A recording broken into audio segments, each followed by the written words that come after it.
제43대 대한의사협회 회장 선거 후보자 합동 토론회 전반부 진행을 맡은 한국여자의사회 공보이사 김현입니다. 감사합니다. 곧 토론회가 시작됩니다. 먼 곳에서 추운 날씨에 오시느라고 더 고생이 많으셨는데요. 잠시 자리를 정돈하겠습니다. 네, 먼저 국민의례가 있겠습니다. 모두 자리에서 일어나셔서 국기를 향하여 주시기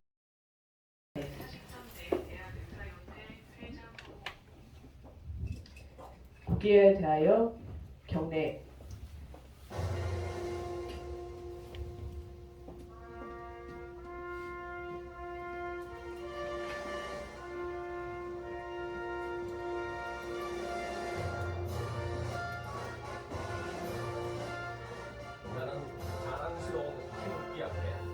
자유롭고 정의로운 대한민국의 무궁한 영광을 위하여 충성을 다할 것을 애국가 대창을 생략하겠습니다. 이어서 순국 선열과 작고하신 회원의 명복을 빌며 묵념하겠습니다. 묵념.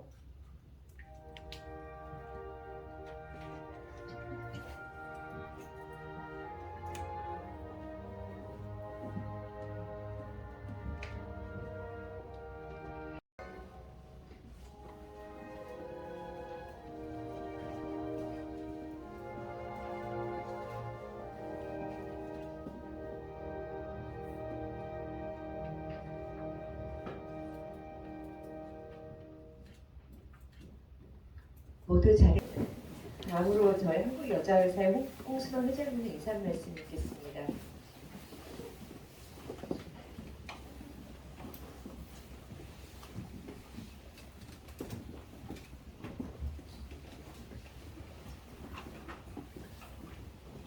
존경하는 한국여자의사회 회원 여러분, 그리고 오늘 이 자리에 함께해 주신 모든 의사회원 그리고 기자 여러분 감사드립니다. 저는 한국여자의사회장 홍순원입니다. 오늘 한국여자의사회 주관으로 제43대 대한의사협회 회장 선거 후보자 합동 토론회를 개최하게 되어 매우 뜻깊게 생각합니다. 대한의사협회는 우리나라 의료계를 대표하는 중요한 단체로서 그 수장의 역할은 매우 막중합니다.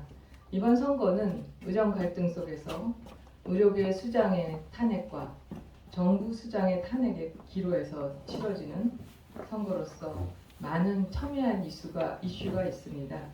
모든 토론회에서 현 시점에 대한 해결을 위해서 나서신 회장 후보자분들의 열정에 존경을 표하며 이러한 분들이 이런 어려운 문제들을 해결하실 적임자인지 깊이 고민하는 시기에 치러지는 선거입니다.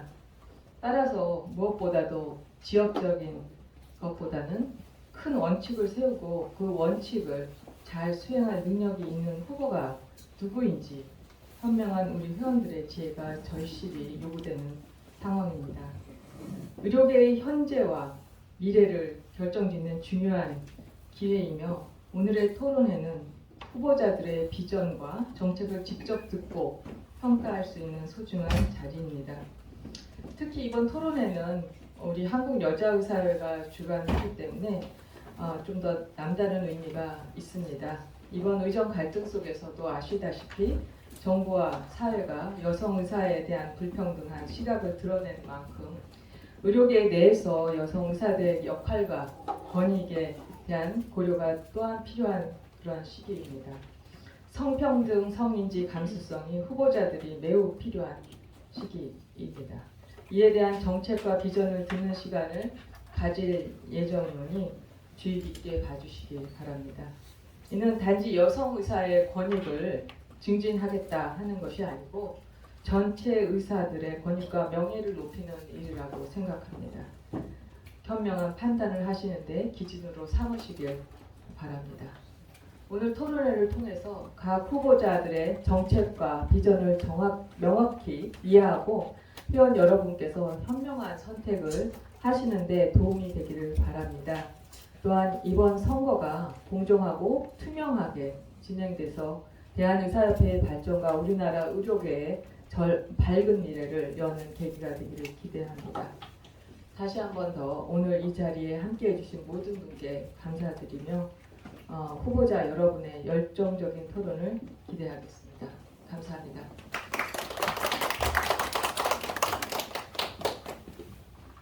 네, 회장님 말씀 감사합니다. 저희 오늘 합동 토론회에 대한의사협회 중앙선거관리위원회에서 참석해 주셨습니다. 대한의사협회 중앙선거관리위원회 임선영 위원님 모셨습니다. 네, 많은 분들이 이제 참석해 주셨고요. 제가 소개가 늦었습니다. 오늘 합동 토론회 진행을 맡게 된 한국여타의사회 총무이사 김현정입니다.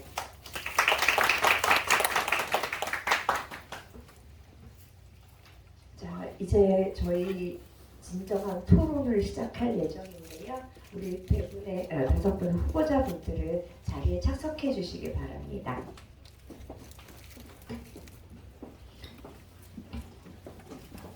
(1번) 김태구 후보님, (2번) 강희경 후보님 아직 도착 못하셔서 대변인이 오신다 하셨고, (3번) 주소 후보님, (4번) 이동욱 후보님, (5번) 최현남 후보님, 이 순서대로 하겠습니다. 앉으시는 동안에 오늘 진행에 대해서 말씀드리겠습니다. 이 엄중한 시기에 의협회장 선거에 출마하시고 특히 저희 한국여자의사 합동토론회에 참석해주신 모든 후보님들께 진심으로 감사드립니다. 오늘 토론회는 총 80분에 걸쳐 진행됩니다. 5분의 후보님들께는 각각 발언 시간이 총 15분씩 주어집니다. 간단하게 진행 순서를 소개해 드리겠습니다.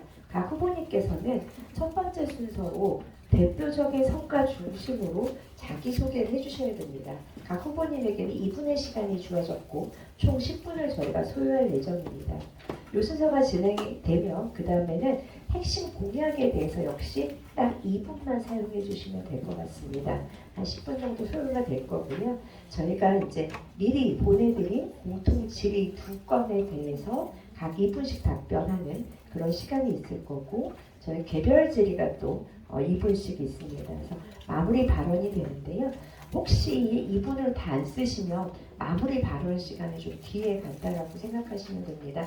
그래서 각 답변의 제한 시간이 되면 2분이 되면 종이에 올리고요. 초과해서 하면 마무리 발언 시간이 5분이신데 거기서 깎이시는 그런 순서라는 거를 해주시고요. 그다음에 마무리 발언 시간을 좀 길게 하시려면 앞에는 좀 짧게 이렇게 하시고요. 그다음에 시간이 너무 오늘 금요일 저녁입니다. 네, 차 많이 막히고요. 저희는 집중력 있게 진행할 예정이오니 상호 질의와 청중 질의는 개인적으로 좀 해주시기를 간곡히 부탁드리고 양해 말씀드립니다. 저희는 한국여자사회가 회장 선거 후보자님들에게 공정하고 유익한 토론회가 되도록 협조를 간곡히 부탁드립니다. 본격적으로 토론회를 시작하겠습니다. 토론회를 시작하는 힘찬 박수로 저희 한번 시작해 보시죠. 네, 저희 첫 번째 아까 말씀드린 대로요. 대표적인 성과 중심, 그동안 저희 의협을 위해서 일해주신 의사사회를 위해서 해주신 그런 성과 중심으로 각 후보님께서는 2분씩 발표를 해주시면 됩니다. 가장 대표적인 성과가 무엇이다? 라는 얘기를 기호 1번부터 5번 순서로 진행하겠습니다. 기호 1번 김태구 후보님, 기호수는 소개 부탁드립니다. 네, 앉으셔도 됩니다. 네, 오늘 길게 가주시면 돼요.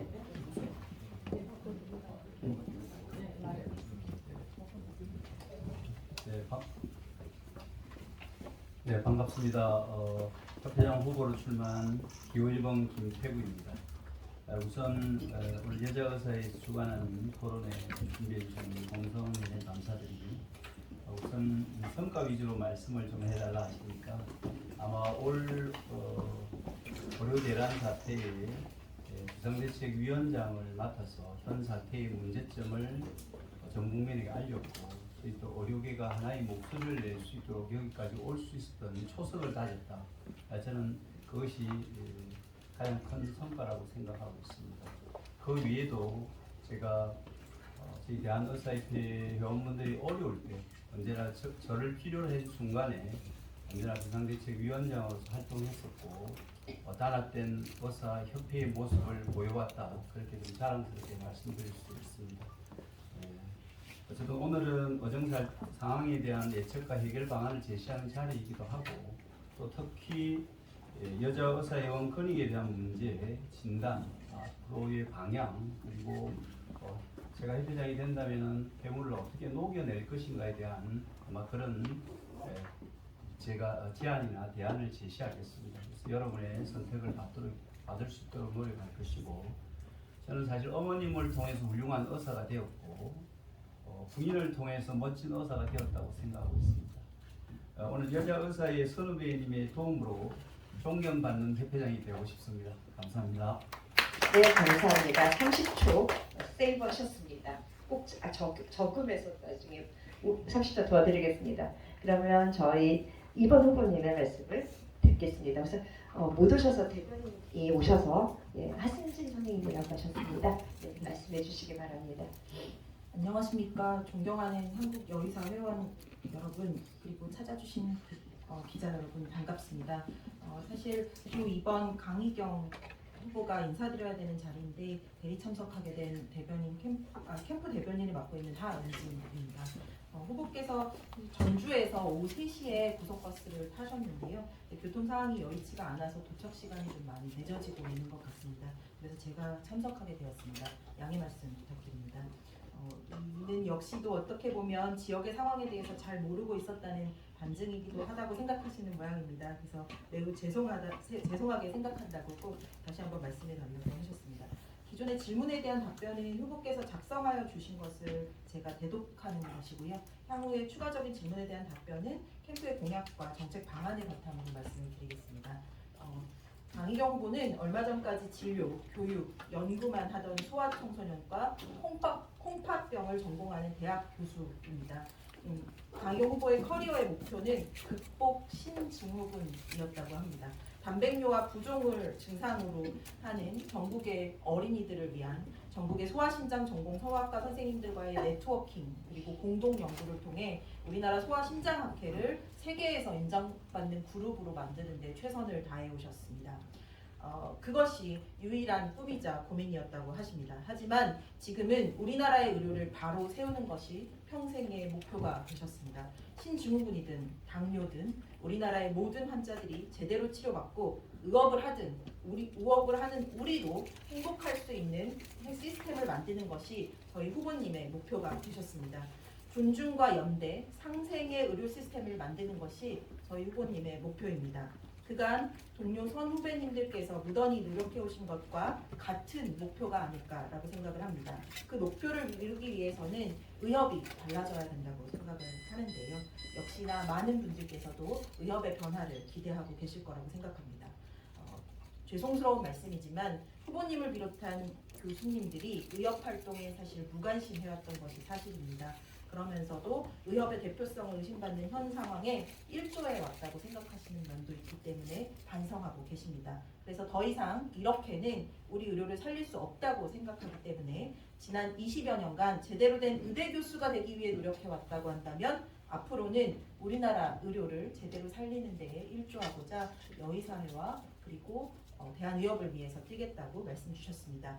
강희경 후보를 한마디로 소개한다고 하면 경청과 신뢰의 아이콘이라고 부를 수 있을 것 같습니다. 현 의정 사태 속에서도 가장 많은 매스컴 활동과 매스컴의 주목을 받았던 바도 있었고요. 또한 소비자 단체 등 많은 일반 시민들의 공감을 얻어내는 데도 노력을 해오셨다고 생각이 듭니다. 의협회장 강희경과 우리 다 함께 새롭게 힘차게 우리 의료를 살려보자고 말씀드리고 싶습니다. 여기까지입니다. 네, 감사합니다. 시간이 초과하신 시간에 저희가 마지막 질의에서 빠진다는 거 다시 한번 공지드리겠습니다. 3번 후보님을 모시겠습니다. 주소 후보님으로부터 2분인가? 네, 2분입니다. 네. 중간에 이게 언제 나는 거죠? 2분 뒤면 소리가 2분 바로 네, 2분 뒤면 손까지 오신 거예요? 네. 너무 잔인하지만 해보겠습니다. 주소 후보님, 네, 그동안의 죄송합니다. 많은 성과를 해주십시오. 네. 뭐 저는 성과라기보다는요. 제가 누구보다 아젠다 선정을 좀 잘하는 것 같아요. 저는. 20년 전부터 대한민국 의료가 올바로 가기 위해서는 기존의 시스템을 통도있게 바꿔야 된다. 그런 일관된 목표를 가지고 아주 오랫동안 주장했던 것이 유한기한 당연경제 철폐인데 최근에 들어서 이제 많은 회원들이 특히나 젊은 MZ 세대 회원들이 유한기한 당연경제의 문제가 뭔지에 대해서 많이 고민하는 것을 보면은 제가 아직은 좀 잘했구나라는 그런 생각을 좀 하고요. 최근에 이걸 얘기를 하자 그러면은 뭐 아시겠지만 금년 2월달에 있었던 그 비상대책위원회 언론홍보분과위원장을 하면서 제가 처음으로 우리 의료계 처음으로 데일리 브리핑을 했습니다. 그 데일리 브리핑을 보고 요즘 특히나 이제 많이 만나는 사회적 공인들이 많이 속이 후련했다는 얘기들을 해요.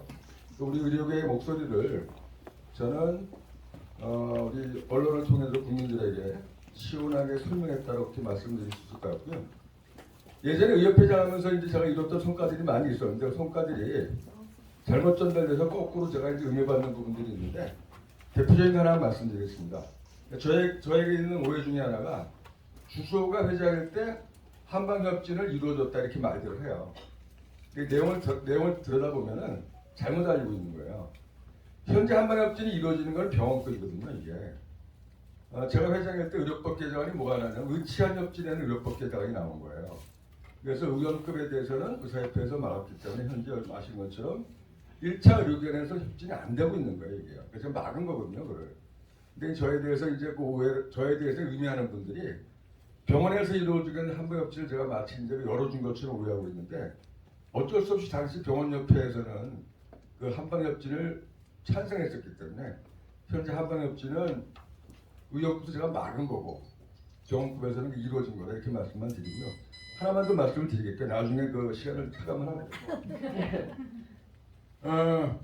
과연 제가 젊은 의사들을 위해서 뭘 했나 이렇게 많이들 물어봐요. 그래서 저는 이제 구체적으로 이 젊은 의사들한테 뭐 떠주기보다는 젊은 의사들이 스스로 자립할 수 있도록 많이 도와줬습니다. 제가 신장집행부에 공보이사를 할 때 당시 대전역 사무국이 바깥에 나가 있었어요. 바깥에 나가 있다니까 어떤 일이 벌어지냐면 사무국 직원들을 제대로 채용을 못하는 거예요. 신분이 불확실하니까.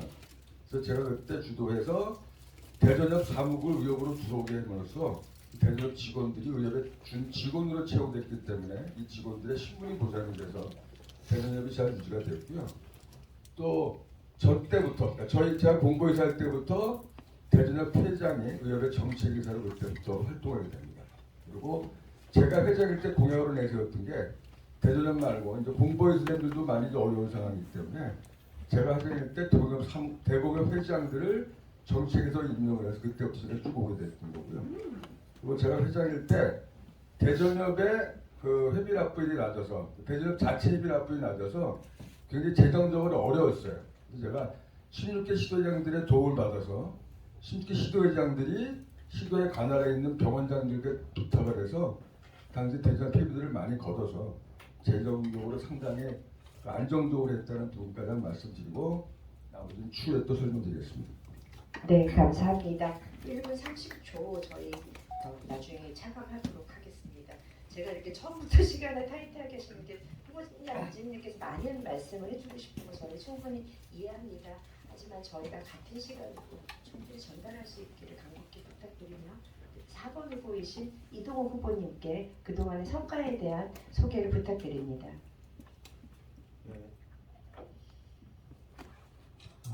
네, 제가 이번에 출마하면서 회원분들에게 드렸던 말씀이 있습니다. 앞으로 무엇을 할 것인가가 아니라 지금까지 어떤 일을 회원들을 위해서 했는지를 꼼꼼히 좀 살펴봐 주시라는 말을 제가 이번 선거에 회원들에게 드리는 말인데 여의사회에서 그런 질문을 해주셔서 감사합니다.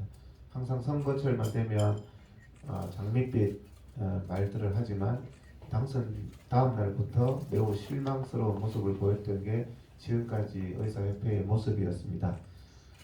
저는 의사협회장 자리가 연습하는 자리가 아니라고 생각합니다. 검증된 사람이 한치의 흐트러짐도 없이 제대로 자리 끌어야 되지 거기서 연습하고 실패하면 회원들이 피해는 엄청나게 됩니다. 저는 26,000명 수도권에 있는 의사회의 재선 회장입니다. 수도권에 26,000명 저희 회원들이 교수 전공이 개원이 다양하게 구성되어 있고 경기도 의사회는 직선입니다. 회원들 직선으로 선출하고 있는데 제가 회무를 하는 것을 보고 26,000명 경기도 회원들이 재선 때 압도적인 지지로 가장 높은 투표율로 저의 회무 능력을 검증해 주셨습니다. 저는 회장이 돼서 제일 먼저 한 일이 민원고충 처리센터를 만들었습니다. 의사가 어려움을 당할 때 가족들이 안타까워하긴 하지만 가족들도 도와줄 수가 없습니다.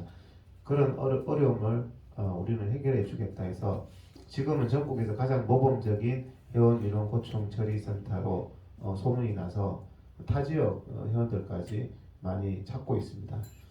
그리고 또 이번에 사상 초유의 의료 대란 사태를 맞이해서 저는 의대생 전공의들과 함께 해왔고 1년 동안 제가 하루도 쉬지 않고 투쟁해 온 거 잘 아실 겁니다. 하루 이틀은 할 수 있고 한 주, 두 주는 할 수 있지만 1년 동안 이 엄청난 의료 대란을 고통을 겪고 있는 의대생 전공의들을 위해서 눈이 오나 비가 오나 이렇게 싸워온 것 저는 투쟁의 선봉에 있었다 이렇게 말씀을 드리고 서울역 시청과 서울역 앞에서 의료농단의 부당함을 말하고 또 대통령 출근길에서 감히 부당함에 대해서 저항하다가 맞기도 많이 맞고 정말 상상하기 힘든 이런 여러 가지 어려움을 겪었지만 끝까지 버티고 이 포기할 수 없는 문제이기 때문에 결국에 대통령이 출근을 먼저 못하게 됐습니다. 그래서 대통령 출근 못하게 되면서 저희들이 요즘에 출근 투쟁은 잠시 쉬고 있습니다.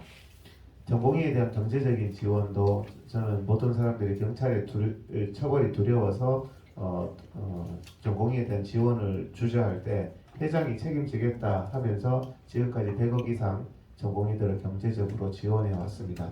그리고 또 법률적인 지원도 선도적으로 다른 시도에 서울 다른 지역의 전공의들도 전부 경기도에 와서 법률적 도움을 받았습니다. 왜 거기서 안 도와주냐 했더니 자기 소속 시도 의사에서는 도와주지 않더라 했습니다. 그래서 저는 지난 1년 동안 가장 어려운 시기에 투쟁의 첫 첨단에 있었고 또 회무 능력은 경기도 26,000명의 회원들이 회무를 하는 걸 보고 매우 안정적이고 잘 문제 해결 능력이 좋더라는 그런 검증을 한 후보입니다. 저를 지지해 주시면 현재 이 난세를 잘 극복하도록 하겠습니다. 감사합니다. 1분 56초 초과하셨습니다. 왜냐하면 지금 하시는 일도 중요하지만 앞으로 할 일들도 많이 얘기하셔야 되기 때문에 전략적인 준비를 다시 한번 부탁드립니다. 너무 많은 일 해주셔서 감사드리고요. 이제 마지막 후보신 최양락 후보님의 그동안의 성과를 저희가 듣도록 하겠습니다. 안녕하십니까. 기호 5번 최한나입니다. 제가 그동안 했던 것 중에 한국여자의사회 상임이사로 참여했던 2번의 경험이 저에게도 굉장히 소중합니다. 박인수 회장님 때 그때 세계의사회 개최 열심히 도왔고 또 백현욱 회장님 때 사업이사로 미혼모 지원사업 등 각종하셨습니다. 그래서 그때 저와 함께 하셨던 분들은 최한나한테 뭐 시키면 걱정이 없어 라고 많이 말씀 주셨습니다. 바로 그 최한나입니다. 그런 최한나가 되기에는 그냥 된 게 아닙니다. 제가 이번에 의협집행부에서 100분 토론에서 말 시원하게 잘한다 말씀드리는데 제가 그냥 말이 그렇게 나오는 사람이 아닙니다. 2003년도부터 저는 당시에 대한산부인과 개원 협의회 홍보이사로 시작을 해서 또 중간에 진정으로 산부인과를 걱정하는 의사들 모임 진호비, 서울시 의사회 공보이사. 그래서 그동안의 회무를 통해서 우리나라 모든 언론사는 물론이고 외국 언론사까지 다 만나면서 심야 토론, 100분 토론 찾아보시면 많이 나왔습니다. 기억하시겠지만 2008년부터 했던 진호비 활동 그리고 2009년, 2010년에 이어져서 불법 낙태 안 하고도 살 수 있는 산부인과 만들겠다 선봉에 섰었습니다. 사실은 저는 꼭 해야 되는 일이 있는데 누군가 이 위험 때문에 나서지 못한다면 전혀 제 개인의 신상에 구애받지 않고 항상 그때 제가 해야 될 일을 했습니다. 이번에 계엄령이 터졌을 때 우리 무고한 전공의들을 처단하겠다는 말이 나왔을 때도 심야에 제가 우리 회장 대행님으로부터 비대위로부터 오도받기 어려웠지만 나부터 잡아가라는 심정으로 입장문을 냈습니다. 저는 할 건 제때 하는 회장이 됩니다. 그리고 제가 지금까지 살아왔던 것이 특히 우리 여의사 후배들에게 최한나가 저렇게 살았더니 의협 회장이 되는구나 라는 걸 보여주고 싶습니다. 지금도 낙태 문제, 난임 문제, 여성 성건강, 피임 모든 산부인과 영역에 언론이 관심 갈 때 저한테 제일 먼저 연락이 옵니다. 제가 자리를 마다하지 않고 어디든 나가고 자료 제공하고 회의, 토론에 다 갑니다. 제가 회장이 되면 우리 국민들이 의료 제도에 대해서 문제가 생기면 의협은 어떻게 생각해? 이렇게 만들겠습니다. 그러려고 이 자리에 나왔습니다. 기호 5번 잘 부탁드립니다. 네, 감사합니다. 네, 30초 마이너스 하겠습니다. 네. 이제부터 진정 저희가 듣고 싶은 얘기라고 저는 생각합니다. 많은 공약들이 있으실 겁니다. 앞으로 의협을 맡으시면 어떤 일을 할 거다라는 얘기들이 있겠지만 정말 이것만은 나는 꼭 하겠다. 남과의 차별성이 있겠다. 우리 의협의 발전을 위해서 반드시 필요하다라는 핵심 공약을 말씀해 주시기 바랍니다. 역시 시간은 2분이고요. 이번에는 기호 2번이신 강희경 후보님부터 2분 동안 저희가 듣도록 하겠습니다. 네, 말씀드리겠습니다. 저희 후보님의 핵심 공약 1번은 의협의 리셋입니다. 발전적 해체를 통한 재탄생인데요. 의협을 진정한 우리나라 의사 전체의 대표단체로 거듭나게 하는 것입니다. 이익단체로서의 기능은 개원의협의회 등의 각 직역 세부단체로 이양하여 의협은 그의 연맹으로서 정책을 마련하고 제안하고 체계적인 홍보를 하며 대국민 소통을 하고 유관단체와의 돈독한 협력관계를 구축하는 데 집중하도록 하겠습니다. 직역별 이익단체가 없는 대학병원의 공직이, 대학 교수들은 각각 새로운 세부단체가 아마도 필요할 것입니다. 전공의를 비롯한 공직이, 대학 교수의 경우 각각 노조의 형태의 이익단체 설립이 가능할 터인데 노조는 단결권, 단체 교섭권, 단체 행동권의 노동 3권을 보장받으므로 향후 투쟁이 필요할 때 지금과 같은 불법적이라고 비난받는 것이 아니라 합법적으로 투쟁을 할 수 있게 될 것입니다. 물론 교원은 파업은 할 수 없기 때문에 적어도 로비점과 투쟁 등을 할 수 있는 형태로 변형된 투쟁을 이어가야 될 것입니다. 두 번째는 의료 법정 기능의 독립적 기구 설립입니다. 의료 현장의 사법 리스크는 우리나라 의료를 망가뜨리고 있는 주범 중에 하나입니다. 의료사고의 보상과 원인 규명을 분리하고 수사와 법적 처벌, 보상금의 걱정이 없는 진료 환경을 만들도록 하겠습니다. 의료 과실 여부는 의료 법정에서 의료 전문가가 판단하고 과실로 판정되는 경우 처벌과 기소가 아닌 충분한 설명, 재교육을 통한 재발 방지 조치가 판결되는 시스템을 추진하려고 합니다. 보상의 문제는 사회 안전망으로서 의료가 존재하는 것이기 때문에 당연히 정부가 책임져야 될 것입니다. 그래서 국가 책임제의 도입을 추진하도록 하겠습니다. 의협이 주도하는 의료 체계를 만들기 위해 과학적인 증거와 그리고 사회적인 합의를 얻어내고 장기적인 보건의료 발전 계획을 마련하고 이를 바탕으로 우리 의료의 미래를 우리 손으로 만들어 나갈 수 있도록 하겠습니다. 그리고 의협의 의사결정과 정부로부터 투명하게 하고 의사결정 과정을 정부로부터 투명하게 하고 정부와의 의료 정책 관련된 회의는 모두 생중계, 녹화되도록 하겠습니다. 타운홀 미팅이나 의료 패널 구성 등으로 사회적 합의를 원만하게 이끌어낼 수 있는 의협을 만들겠습니다. 네, 감사합니다. 25초 초과하셨습니다. 네, 되게 재미있는 얘기들 저희 다양한 직역에 대한 고민들이 돋보이는 상황이었습니다. 자, 그러면 이제 3번 후보이신 주소 후보님의 핵심 공약을 듣겠습니다. 시간은 역시 2분입니다. 2분 동안 갖고 있는 공약을 다 설명하기는 너무 어려운 것 같고요. 제가 의협회장에 나오게 된 큰 목표 하나 일단 말씀드리겠습니다. 그러니까 제가 이번 언론홍보국가에 나오면서 가장 듣기 싫었던 얘기가 의사협회가 마치 이제 개헌의 단체인 것처럼 외부에서 폄훼하는 게 너무 싫었습니다. 제가 회장이 되게 되면은 누가 보더라도 대한의사협회는 모든 의사들의 대표단체라는 자리매김을 하는 것이 제일 중요하다고 생각합니다. 그렇게 돼야지만 외부에서 대한의사협회도 권위를 인정할 거고 우리들의 목소리가 외부에 전달될 때도 힘이 있게 되는데 그럼 지금까지 왜 의사협회의 목소리가 하나는 아니고 계속 각계각기로 치러질 수밖에 없었냐 그런 고민한 결과 결론은 단 하나입니다. 우리 의사들이 나가야 될 큰 목표 설정을 저희들이 못했던 거예요 지금까지는. 그러니까 정부에서 던지는 악법이나 잘못된 규제를 막기만 급급했기 때문에 각각의 지경이나 각각의 과별로 자기네들이 다가오는 어떤 위험성들을 막기 위해서 따로따로 목소리를 냈었기 때문에 의사협회가 하나 된 목소리를 내지 못했다고 생각하고요. 저는 그래서 가장 첫 번째 해야 될 것이 우리 의사들이 목표하는 목표 지점이 뭔가에 대한 의존수렴을 하고 그런 목표 지점으로 가기 위한 행동들을 해야 된다고 생각합니다. 그래서 제가 생각했던 것이 잘못된 현재 의료제도를 통째로 갈아엎어서 대한민국의 의사들이 의사답게 진료할 수 있고 환자는 선택이 가능한 그런 의료제도를 만들어야 되겠다. 그러한 그 생각을 가지고 이미 이전부터 의사들에게 요양기한 당해지원제 철폐를 목표로 해서 의사들의 의존 수렴하기 위해서 이미 2년 전에 제가 미래로 포럼을 만들었고요. 또 하나의 큰 중요한 목표는 뭐냐?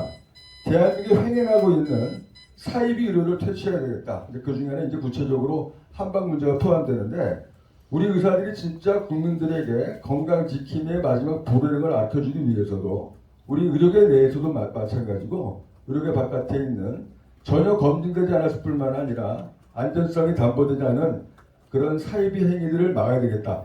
이런 큰 두 가지 목표를 우리 의사들이 공유하고 이런 큰 목표를 이루기 위해서 하나하나 나아간다 그러면은 의사들이 하나된 목소리를 낼 수 있지 않을까. 그래서 가장 큰 목표는 우리 의사들이 공동된 목표를 설정을 하고 그 목표 설정을 향해서 집행부가 바뀌더라도 일관되게 갈 수 있는 그런 시스템을 구축하는 것이 제가 가장 중요하게 생각하는 부분입니다. 네, 감사합니다. 하나된 목표로 가는 의협에 대한 공약이셨습니다. 그 다음은 4번 이동욱 후배님께 핵심 공약을 말씀드리겠습니다. 핵심 공약이라는 것은 모든 공약이 아니고 정말 꼭 하고 싶은 걸 2분 내에 말씀해 주시면 진심으로 감사드리겠습니다. 부탁드립니다.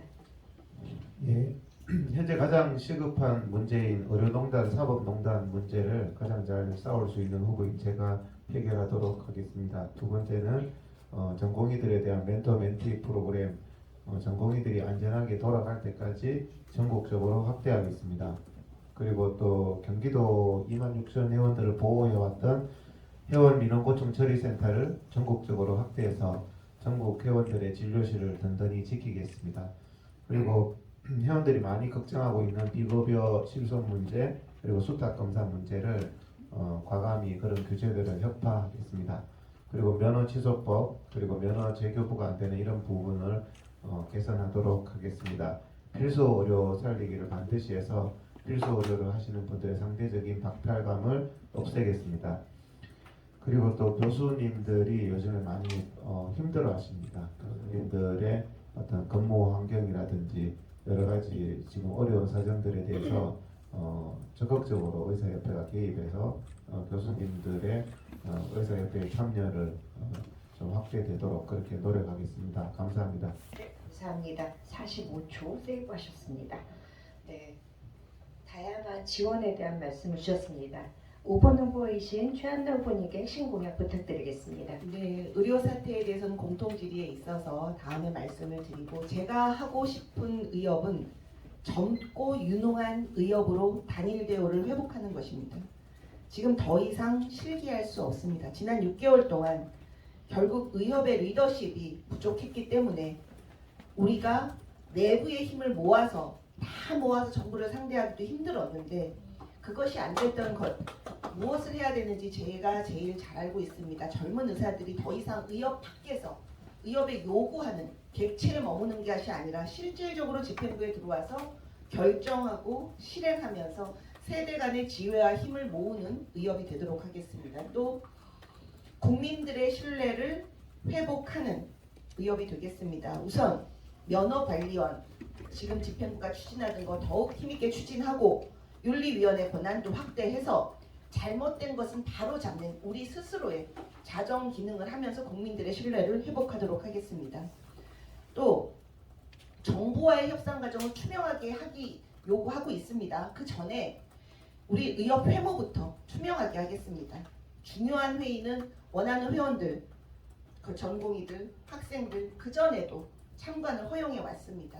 해서 우리 내부의 결정 과정부터 투명하게 하고 책임질 사람은 누구이고 결과는 어떻게 평가받는지에 대해서 회원들에게 투명한 평가를 받도록 하겠습니다. 또 회원 권익을 최우선으로 하고 있습니다. 사실은 지금 수탁고시 문제 등 아주 현안이 첩첩 쌓여 있습니다. 이 모든 것이 의료농단 사태에서 정부가 의사들의 의견을 모두 무시하고 막 달려가고 있습니다. 수탁고시 상호정상 반드시 인정받게 할 것이고 진료 가치에 합당한 대우와 평가가 이루어지도록 하겠습니다. 그리고 앞으로 굉장히 중요한 게 이번 집회부에서 추진하다가 지금 좌초될 위기에 있습니다만 의학정보원 설립, 제가 회장이 되면 반드시 추진해서 의사들의 데이터 주권 지키겠습니다. 제때 결단하고 결과로 책임지는 회장이 되겠습니다. 감사합니다. 네, 감사합니다. 지금까지 마지막 우리 깜빡할 뻔했어요. 네, 김태우 후보님께 핵심 공약 부탁드립니다. 네. 우선 제가 말씀드리고자 하는 공약은 큰 부분에서 세 가지입니다. 지금 비정상화의 정상화를 외치고 나온 후보입니다. 우선 가장 중요한 첫 번째는 의료의 정상화고요. 두 번째는 의협의 정상화입니다. 세 번째는 이 사태의 가장 큰 문제가 되었던 전공의 의대생 수련 환경의 정상화입니다. 우선 첫 번째를 좀 더 세세하게 말씀을 드리자면 그간 30년 이상 의료 시스템이 망가져오는 동안에 과연 우리 대한의사협회는 어떠한 역할을 했고 어떠한 제안을 했는지에 대한 반성이 좀 있어야 되겠다는 생각에서 저희들은 정부의 정책에 늘 끌려가기만 했고 반대만 했다고 생각합니다. 이제 저희들이 정책을 더욱더 강화하고 데이터에 기반한 정책을 제안해서 저희들이 선도하는 그런 의사협회가 되고 싶은 게 제 첫 번째 공약이고요. 두 번째는 의협의 대표성 문제입니다. 왜 의협의 대표성이 지금 상실되었나 하는 부분에 대해서 저희들이 한번 되돌아보고 전 지역과 지역을 아우러서 이제는 대한의사협회가 공식적인 대한의사협회의 대표성을 가져야 된다고 생각하고 있습니다. 그러한 부분에서 저희들이 뭘 준비해야 될지를 준비하고 회원을 위한 의협, 회원들이 믿고 찾는 의협, 회원들이 의지할 수 있는 의협이 저는 돼야 된다고 생각하고 있습니다. 세 번째는 지금 현 사태가 이렇게 지속되는 것은 결국 수련평가위원회라든지 의학교육의 정상화가 되었지 않았기 때문에 그렇습니다. 저는 수련평가위원회, 의학교육평가위원회의 어떤 독립성 부분에 대해서 더욱더 중점을 두고 예산 편성이라든지 법률 제정을 통해서 현재와 같은 이런 정원 문제를 독립적으로 해결할 수 있는 기구 단체들의 법적인 어떤 강화 테두리 내에서 만들어져야 된다고 보고 있습니다. 그러한 것들이 다 아우러졌을 때만이 지금 같은 의료 대란 또는 교육 대란, 농단 이런 것이 재발하지 않을 거라고 보고 있습니다. 감사합니다. 네, 시간을 잘 지켜주셔서 너무 감사합니다. 비정상의 정상화를 외치시는 핵심 공약 들었습니다. 자, 이제부터 본격적으로 한국여자의사회가 궁금한 질문에 대해서 말씀을 드릴 건데요. 다행히 강희경 후보님께서 지금 도착하셨다고 해서 자리에 앉고 나서 저희가 시작하도록 하겠습니다. 네. 보시겠습니다. 네. 오늘 많이 마음을 졸이셨을 것 같습니다. 네. 네. 자, 이제 저희가 질문을 드릴 예정인데요. 첫 번째 질문은요. 이제 의정 갈등이 1년 이상 지속되고 2년이 될지 3년이 될지 저희가 정말 제일 잘하는 게 진단과 처방인데 이 정확한 진단과 처방이 필요한 시기인 것 같습니다. 정말 상황을 봤을 때 이거 도려내야 될까 하는 대대적인 수술을 감행할 필요가 있는 것은 아닌지 정말 의사로서 걱정과 염려가 되는데 우리 각 후보님의 진단, 처방, 비법이 있는지 정말 궁금하고요.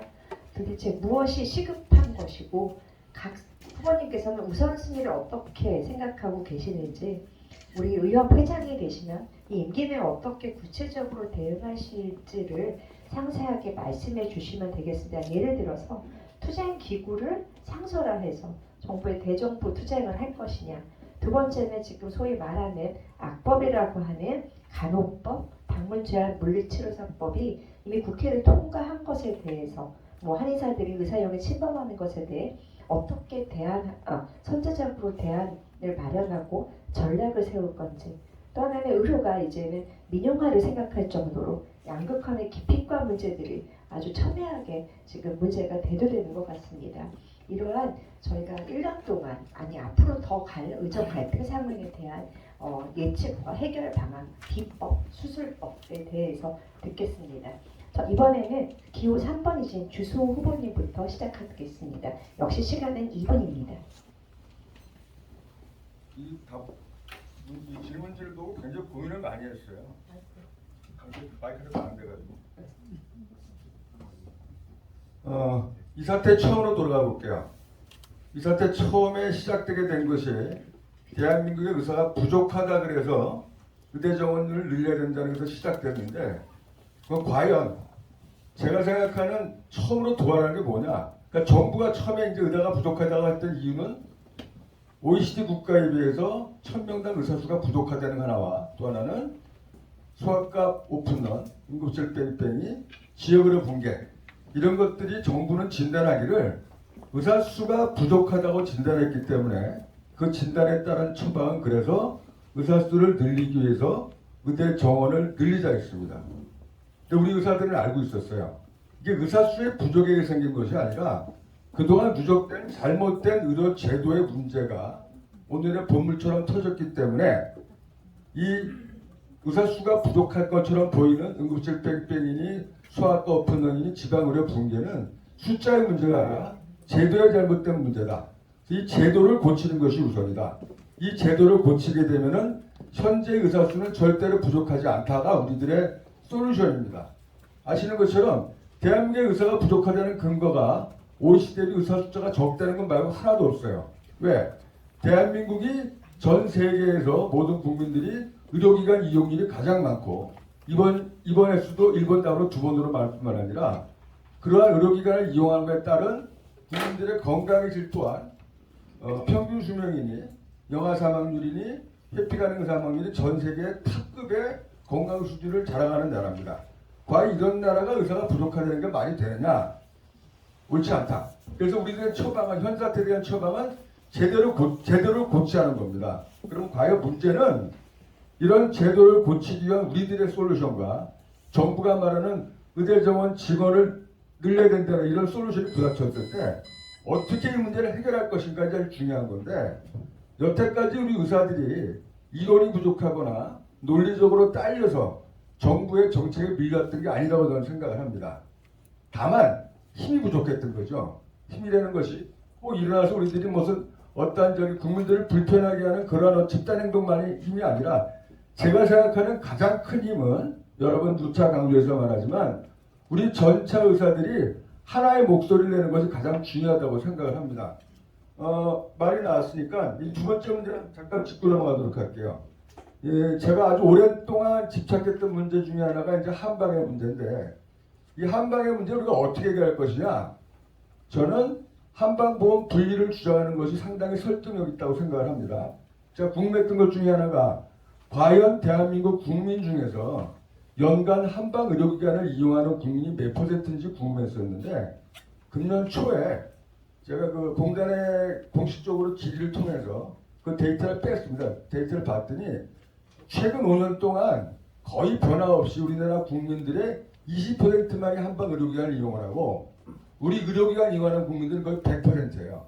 또 하나 재밌는 거는 한의사들 중에서 한방 의료기관을 이용하는 숫자와 한의사들이 의료기관을 이용하는 숫자도 제가 체크해봤는데, 한의사들은 거의 100% 의과의료기관을 다 이용을 해요. 그런데 한의사들조차도 한방 의료기관 숫자는 적더란 말이죠. 이런 근거를 가지고 국민들이 한방보험을 이용할지 말지를 선택할 수 있도록 주장을 할 거고, 이러한 주장이 받아들여진다 그러면 아마도 한방에 대한 국민들의 이용 형태를 나타날 수 있기 때문에 이 한방의 문제들을 좀 더 극단적으로 우리가 극명하게 드낼 수 있지가 않은 그러한 관점에서 한방보험 분리를 주장을 하고, 그 한방보험 분리가 국민들로부터 받아들일 수 있도록 여러 가지 근거를 제시하면서 이거를 이뤄낼 그럴 각오입니다. 네, 감사합니다. 의정 갈등에 대한 비법에 대한 질문에 계속 논의를 이어가도록 하겠습니다. 4번 후보신 이동욱 후보님께서 이 의정 갈등 상황에 대한 해결 방안 제시 답변 듣도록 하겠습니다. 네, 지금 의정 갈등 상황이 우리 예상과 달리 한 1년 정도 지금 끌어왔고 또 앞이 보이지 않습니다. 상당히 혼돈의 상태고 한치 앞을 알 수 없는 상태고 전공의 의대생들은 미래를 잃어버렸고 또 우리 의사들도 상당히 이 사태가 어떻게 해결될지 예측을 못하고 있습니다. 하지만 현재의 상태를 냉정하게 판단해 보면 대통령이 고리되었고 정부 쪽에도 상당히 추진 동력이 상실된 것도 사실입니다. 양쪽이 다 지쳤다고 볼 수가 있습니다. 의료계도 지쳤지만 상대도 그만큼 많이 지쳐 있는 상태인데 그래서 이제 제가 해법으로 생각하는 것은 우리가 상대도 지쳐 있고 상대도 동력이 없다는 그런 부분들을 좀 잘 보셨으면 좋겠습니다. 우리가 먼저 지쳐서 아무것도 못하겠다고 지금 사실상 손 놓고 있으면서 정부가 또 모든 것을 알아서 해결하라 이런 형태를 띠고 있는데 사실 우리가 살다 보면 그런 형태의 문제 해결이 잘 안 됩니다. 우리가 적극적으로 아프다는 얘기를 해야 되고 자꾸 국민들에게 알려야 됩니다. 저는 내일도 서울역 앞에서 또 집회를 합니다. 의료농단 사태의 정상화를 위해서 왜 지금 가장 마지막 시간이고 지금 가장 중요한 시간이 지나가고 있다고 생각합니다. 지금 우리가 이 자리에 앉아서 이렇게 토론하는 것도 좋지만 행동을 해야 되고 행동을 할 때 대한민국 의대생들이 1년째 학교를 못 가고 있고 전공의들이 1년째 환자를 떠나 있는 상태다. 국민 건강의 위협도 굉장히 심각한 상태다. 이게 내년 1년 더 지속된다면 의대생 전공의들에게도 치명적인 피해가 발생하고 국민들에게도 치명적인 피해가 발생한다. 이런 부분들을 국민들 앞에 호소를 하고 있고 국민들이 이런 얘기를 듣고 깜짝 놀라고 있습니다. 그래서 우리가 아프다는 것들을 다 안다고 생각하지만 알려야 되고 적극적으로 행동이 났으면 상대도 이제는 빨리 해결하고 싶은 마음이 저는 크다고 생각합니다. 그래서 우리가 행동하지 않고 막연히 상대가 너무 크다는 생각만 가지고 있어서는 안 된다 이런 말씀을 드리고 투쟁기구 상설화도 저는 2년 동안 아시다시피 계속 투쟁을 해왔습니다. 쉬지 않고 상설적으로 해왔던 사람인데 의사협회 차원에서 투쟁기구 상설화를 좀 더 체계적으로 해보도록 하겠습니다. 그리고 의료 양극화나 기피과, 필수과 이런 박탈감 문제는 정말 반드시 해결해야 될 문제고 이게 개인적인 희생이나 공익 이런 것만 내세울 게 아니라 국가가 좀 과감한 투자를 하고 근무 환경을 개선하고 적절한 보상을 통해서 필수과라든지 상대적인 박탈감을 느끼고 있는 영역의 어떤 직역이나 과에 대해서 저는 그 스스로 보람을 가지고 또 많은 의대생이 선택할 수 있는 그런 영역으로 반드시 만들어야 된다고 생각하고 반드시 만들도록 하겠습니다. 감사합니다. 네, 감사합니다. 우리 농단 사태에 대한 저희 해결 방안 제시에 대한 질문을 계속 이어가도록 하겠습니다. 5번 후보이신 우리 최한나 후보님께서는 어떤 비법이 있으신지 궁금합니다. 1년 동안 정말 많은 논의와 있었기 때문에 그 비법에 대해서 그러니까 진단에 대해서 무엇이 문제다라는 것은 중언부언하지 않겠습니다. 안 들리십니까? 시간 떼지 마시오. 예, 제가 예, 그래서 무엇이 문제인지 주장하고 선동하고 속은 좀 시원할지 모르지만 지금은 해결을 해야 될 시간입니다. 1년 동안 후배들이 전공의 학생들이 저렇게 미래를 포기할 수밖에 없다고 하는데 우리가 더 버텨봐라 할 수 있습니까? 저는 아니라고 생각합니다. 더 이상 후배들의 희생을 앞세워서는 안 됩니다. 그들은 모든 걸 원점으로 돌려라, 입시도 중단해라, 합격해도 주장할 수 있습니다. 그러나 협회는, 회장은 어떻게든지 우리 후배들의 피해를 최소화하고 의료의 근간이 무너지지 않도록 해야 합니다. 정부도 저렇게 답이 없고 대책이 없는데 우리마저도 주장에 주장만 더하고 있으면 그대로 우리는 공멸로 가는 겁니다. 투쟁기구 상소라는 사실은 비대위 말씀하시는 것 같은데 이건 대의원의 결정 사항입니다. 제가 이것에 대해서 뭐라고 말씀드리긴 어렵겠지만 제가 6개월 해왔던 그 시동을 막 걸었던 이 사태 해결에 전임 집행부가 하지 못했던 한계를 제가 뛰어넘어서 제가 취임하자마자 투쟁과 협상은 다르지 않습니다. 다 할 수 있어야 됩니다. 집행부는. 그래서 결국은 성과를 내는 집행부가 되겠고 간호법 한의사 굉장히 이거 필요합니다만 그러니까 의정 논의가 구체적으로 돼야 됩니다. 지금 의계특위에 우리가 안 들어가 있는 상태에서 들어가 있는 사람들끼리 복지부가 그동안 의사들이 반대해서 못했던 거 모두 다 하고 있습니다. 섣부르게. 점점 더 무너지고 있습니다. 이거 그대로 두면 안 됩니다. 의계특위 다행히 병협이 나오셨지만 결국 이제는 해결해야 될 시간이라는 거. 그래서 저에게 그 역할을 주시기를 다시 한번 부탁드립니다. 감사합니다. 네, 감사합니다. 네, 마이크 안 되는 시간을 감안해서 추가 시간 없던 걸로 카운트하겠습니다. 네, 너무 쫄깃쫄깃하시지요. 의정 사태는 저희를 더 마음 아프게 하고 있는 것 같습니다. 해결 방안에 대해서 1번 후보이신 김태부 후보님께 해결 방안에 대한 내용 여쭙겠습니다. 네, 가장 시급한 문제는 의료에 대한 원인 분석하고 대책 해결하는 것이 가장 급선무라고 생각하고요. 우선순위는 저희들이 어쨌든 단합된 모습을 보여서 한 목소리를 내야 된다는 게 가장 중요한 것 같습니다. 임기 내에 구체적으로 어떻게 할까에 대한 로드맵 플랜이 생각되어 있는 부분들이 있습니다. 우선 여기에 말씀하셨던 투쟁기구 상설화 부분에 대해서는 비대위를 워낙 많이 했었기 때문에 이 비대위가 필요성에 대한 장단점을 누구보다 잘 알고 있습니다. 그래서 사실은 어떻게 보면 비대위의 필요성보다는 협회가 제대로 된 일을 하고 있다면 굳이 비대위를 만들지 않아도 된다는 게 저희 지론입니다. 굳이 열심히 진료하시는 원장님들 불러올려서 또 모임하고 대책하는 것은 저는 협회의 올바른 태도가 아니다라는 생각을 하고요. 타 단체에서는 그러면 이런 상설 투쟁기구가 존재하느냐? 그렇지 않습니다. 그 사람들 일반 회무에서 이런 것들 잘 도와서 하고 있기 때문에 저희들이 약간 부러워하는 겁니다. 그렇다면 저희들이 앞으로 효율적으로 이러한 부분을 잘 진행해 나간다면 충분히 커버할 수 있는 거라 생각하고요. 이렇게 제대로 일을 하지 않으니까 회원들이 조바심에서 비대위를 자꾸 만들자고 하는 겁니다. 저는 이런 부분들은 저희들이 잘 준비를 해야 된다. 그러기 위해서는 상위원회, 위원회의 어떤 구조 변경이라든지 대의원에도 같이 노력해서 이런 부분을 공통적인 목표를 가지고 해결해야 된다고 보고 있습니다. 그래서 저는 의사협회에 투쟁기구가 상설화되는 것이 아니라 대한의사협회 자체가 회원 이익을 위한 상설 투쟁기구가 되어야 된다고 그것이 저는 적절하다고 생각하고 있습니다. 그리고 간호법 문제는 여러 가지 문제점도 한방 문제가 있는데 저희들이 이거는 좀 저희들이 그동안 수시적으로 대응을 했기 때문에 이런 부분들이 온다고 보고 있습니다. 그래서 저희들이 선제적으로 좀 공격적으로 대응을 해야 되지 않을까. 그럼 그렇게 하기 위해서는 이 한방 표절 문제를 갖다 우리 공론화해서 그런 부분을 이야기를 저희들이 해야 된다고 보고 있습니다. 그리고 만약 침수리 스프레이, 염자에 어떤 실제로 도움이 있다고 생각한다면 정형외과, 재활과가 같이 합쳐서 우리가 임상교육 1:1 대응 임상 시험을 국가에 제한하는 방법도 있을 수 있다고 보고 있습니다.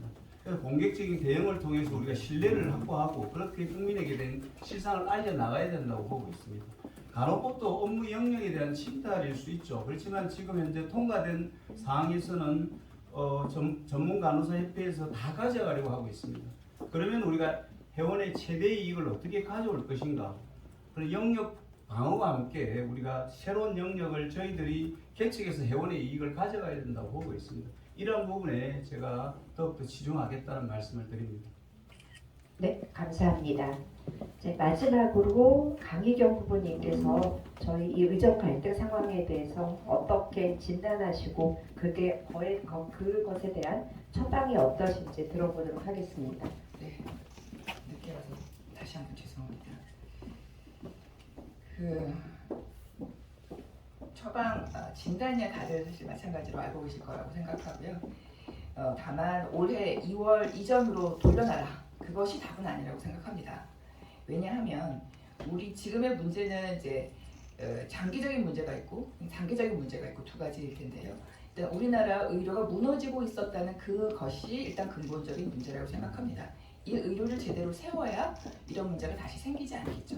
그렇다면 이 의료를 어떻게 세울 것인가? 지금 정부는 뭐 상급종합병원 구조 전환해가지고 경증 환자는 보지 않게 내쫓고 이런 식으로 해결을 하려고 하는데요. 그건 답이 아니겠죠.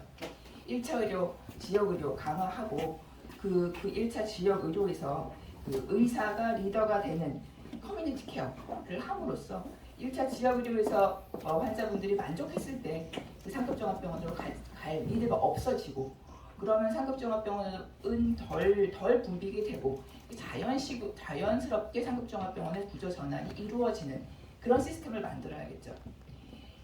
그걸 바탕으로 해서 그런 크로닉한, 그러니까 장기적인 문제를 바탕으로 한다면 우리 기피과의 문제 좀 덜해지지 않을까 싶습니다. 하지만 기피과의 문제는 또 양극화 때문에 또 좀 더 적극적인 방안이 필요할 텐데 여기에 대해서는 우리의 그 소위 기피과 필수과가 어디에 얼만큼 필요할 것인가를 제대로 진단을 해서 인프라 그리고 꼭 필수로 필요한 인원만큼을 그 고용을 보장해줘야 할 것입니다. 그러면 그분들의 이제 로드도 줄어들 것이고, 그래서 이후에 문제에 나오는 그 번아웃도 좀 해결이 될 수 있겠죠. 장기적으로는 그렇다 생각하고요. 단기적으로는 지금 당장 목전에 닥친 문제는 바로바로 해결해야 한다고 생각합니다. 신속하고 섬세하게. 엊그제 만났던 의과대 학생이 회장에게 바라는 것이 그거라고 하더라고요. 이분이라서 다음 계속하겠습니다. 네, 감사합니다. 네, 원래 이게 질문에는 없었는데 이건 정말 제 사회자의 권위로 한 개만 꼭 질문하겠습니다.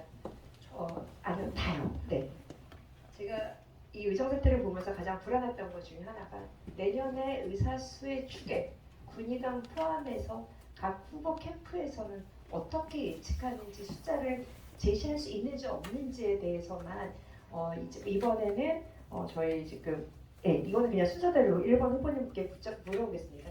혹시 그 캠프에서는 그런 2025년의 의사수 변동에 따른 어떤 숫자적인 계산이 돼 있는지 딱 시초에 단만 여쭤보겠습니다.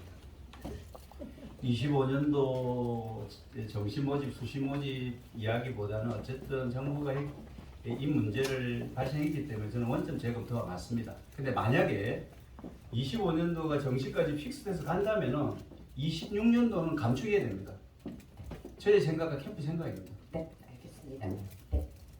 강혜경 후보님께서는 의사수 추계는 여기서 꼭 의대생만이 아니라 모든 다른 변화들이 지금 저는 신용자로는 전공이 지금 없어지고 인턴 없어지고 전임이 없어지고 군인관 없어지는 이런 계산들이 돼 있으신지 궁금합니다.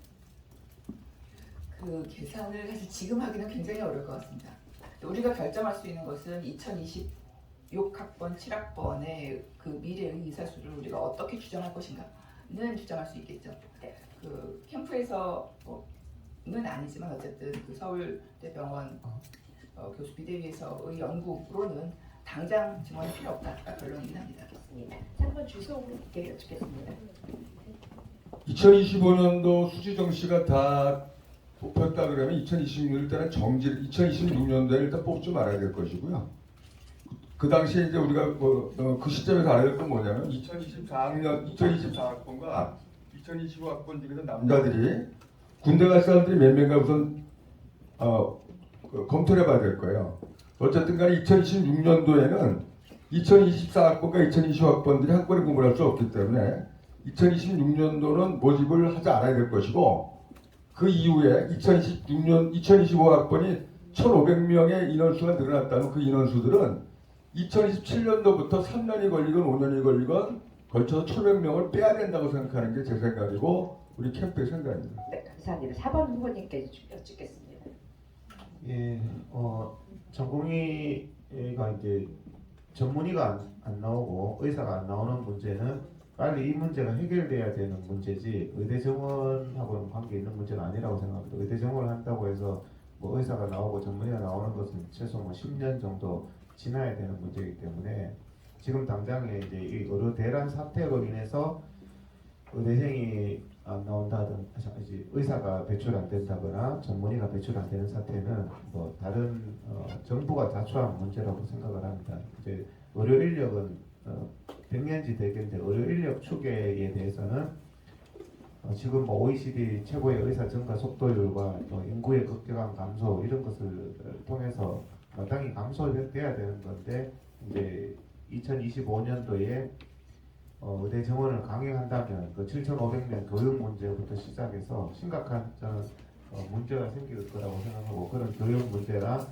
향후에 정부가 일방적으로 밀어붙여서 발생하는 많은 부작용들에 대해서 머리를 맞대고 잘 풀어야 될 것이다 생각하고 2026년 정원은 그런 측면에서는 만약에 이번에 더 많은 인원이 뽑힌다면 뽑혔는 만큼 감소가 돼야 된다고 생각합니다. 네, 감사합니다. 마지막 최은남 후보님께 주겠습니다. 네, 그래서 의사랑 전문의 안 나오는 그 문제 심각하고 내년 1월 초에 뭐 늦어도 중순에 결정되는 군대 문제 해결이 안 되면 돌아오고 싶어도 돌아올 수가 없는 겁니다. 그러면 이제는 장기간 뭐 군에서 오늘 뭐 무슨 다른 안이 나오더라도 그래서 시급히 수련특례 논의해야 됩니다. 지금 결국 지금 부상된 많은 문제들은 하루 이틀에 결정된 문제가 아니고 이제부터 의협이 중심이 돼서 풀어가야 되는 건 맞고 그럼에도 불구하고 현장의 교육과 수련에 문제 없게 돌아올 수 있는 여건을 시급히 마련해야 되고 제가 회장이 되면 바로 할 일입니다. 네, 감사합니다.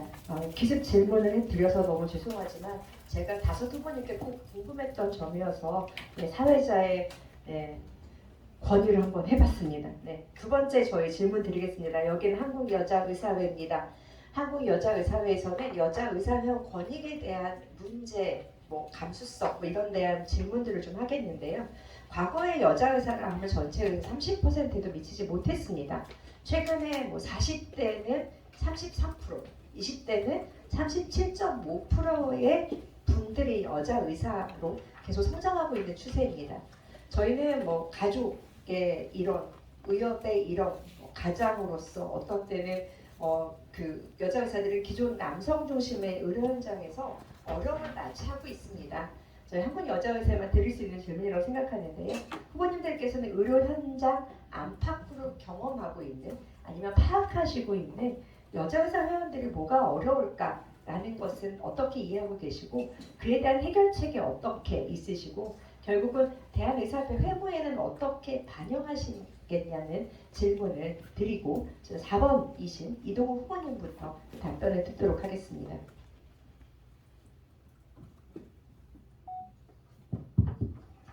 예, 여자 의사들의 어떤 문제점 지금 뭐 37.5%가 이제 여자 의사들이 20대가 이제 구성을 하고 있는데 여자 의사들의 문제는 제가 누구보다 잘 알고 있다고 생각합니다.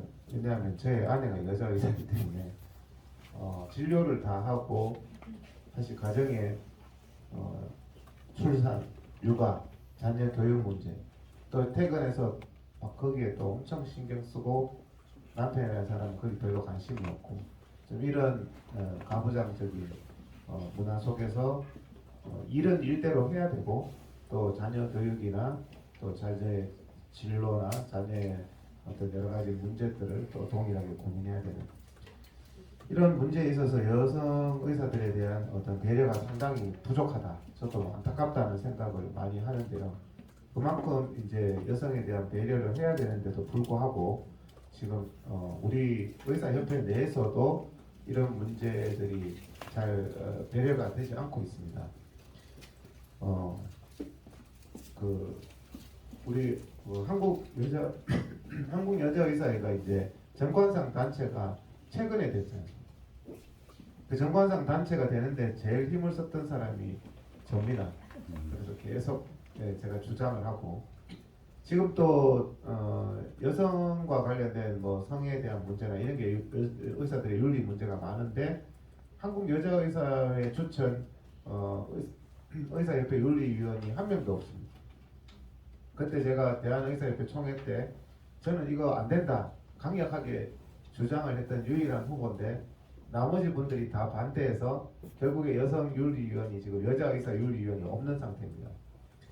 그만큼 저는 여성분들에 대한 어떤 배려 지금 또 정관상 단체는 됐지만 또 대의원도 배정하지 않고 있고 말로는 그러면서 보면은 여성에 대한 사실은 우리나라의 저출산 문제라든지 이런 문제가 있기 때문에 여성 의사들을 굉장히 좀 배려를 하고 해줘야 된다고 저는 생각을 합니다. 그래서 실제로 제가 그런 노력을 했던 후보인데 그것 때문에 좀 남성이 포함된 총회에서는 좀 왕따를 당하고 좀 그랬던 경험이 있습니다. 그래서 실질적으로 그런데 많이 제가 나섰던 후보로서 여성들의 임원 구성 문제, 한국여자의사회에서 제가 회장이 되면 초청해 주시면 임원으로 최대한 많이 받아들이고 또 여러 가지 요소의 윤리위원도 제가 책임지고 복귀를 시키고 그다음에 뭐 정관상의 단체로서 권익이 손상되지 않도록 최선을 다하겠습니다. 감사합니다. 네, 감사합니다. 네, 최한나 후보님께도 같은 질문 드리겠습니다. 예, 저의 답은 명확합니다. 여성 의사들의 의협 회무에 참여 또 이런 권익 보호를 위해서 한국여자의사회가 더욱 활성화돼야 됩니다. 그래서 저도 처음에 우리 존경하는 뭐 김숙희 회장님 또 뭐 홍순 회장님 저기 주영수 회장님 많은 선배님들이 이끌어 주셔서 시작을 했고 그렇게 배우면서 오늘의 여기까지 왔습니다. 이게 이렇게 회무를 시작을 하지 않고 그냥 일상적인 업무와 가정생활을 하다가 어느 날 갑자기 참여해서 밸런스를 잡기 어렵습니다. 그래서 한국여자에서 했던 것처럼 젊은 의사들부터 학생 때부터 이런 의사사회를 보고 배우고 아래에서부터 배워서 올라가는 거. 제가 회장이 되면 지금도 사실은 제 선거 캠프에 공모를 했습니다. 그랬더니 대학생들도 그렇고 여학생들이 많이 왔습니다. 그래서 첫 질문이 저한테 그럽니다. 여자 의사로서 여기까지 도전하는데 어려움이 있지 않았는가. 생각해보니까 제가 임신했다는 이유로 펠로우도 남을 때 불이익을 당했고 뭐 여러 가지 일이 있었더라고요. 근데 저는 그 모든 게 나에게 방해가 되지 않고 나를 끌어주시는 선배님들과 함께 그 구조 속에서 살아가는 방법을 찾았다. 그리고 나는 그것이 나를 더 강하게 만들었다. 그리고 내가 후배들에게 그렇게 길을 열어줄 거다라고 얘기했습니다. 그래서 지금도 의협 대의원회 뭐 어디든 가든지 간에 대부분 남자 선생님들이고 한두 분 계신 거는 뭐 구조적으로 차별이 있다기보다 우리가 참여할 수 있는 그런 여성들의 여건 자체를 아주 젊어서부터 접하지 못한 이유가 큽니다. 그래서 여성의사회가 활성화되고 실제 그렇게 활동적으로 했더니 의협회장이 되더라 라는 첫 여성회장의 꿈도 꾸어봅니다. 근데 물론 강희영 후보는 계시지만 그럼에도 불구하고 저는 여자라는 이유로 저를 뽑아달라고 말씀을 안 드립니다. 5 후보 중에 제가 가장 적임자고 회장감이기 때문에 기호 5번 잘 부탁드립니다. 감사합니다. 네, 감사합니다. 네, 강하신 목소리 감동이었습니다. 김특호 후보님은 어떻게 반영하실 예정이신지요? 여자 의사 비율이 증가하고 있는 것은 사실이고 지금 의대생들을 봐도 훨씬 앞으로 좀 더 많이 증가할 것이 좀 예상이 되고 있습니다. 아마 많이 느끼시는 대로 아직은 좀 여러 어려움이 있을 거라고 보고 있습니다. 연령대별로 좀 차이가 있겠지만은 어느 후보님 말씀하셨듯이 저도 아마 출산 육아에 대한 부담이 가장 클 것이라고 보고 있습니다. 전공의 전임으로서 어떤 실력을 연마할 시기에 그러한 출산 육아가 겹치는 현실인 것 같습니다. 하지만 이제 전문가로서의 어떤 놓치지 않아야 할 부분도 있겠지만은 이 단절 기간을 어떻게 경력으로 좀 인정할까에 대한 제도적인 보완도 좀 필요할 것 같고요.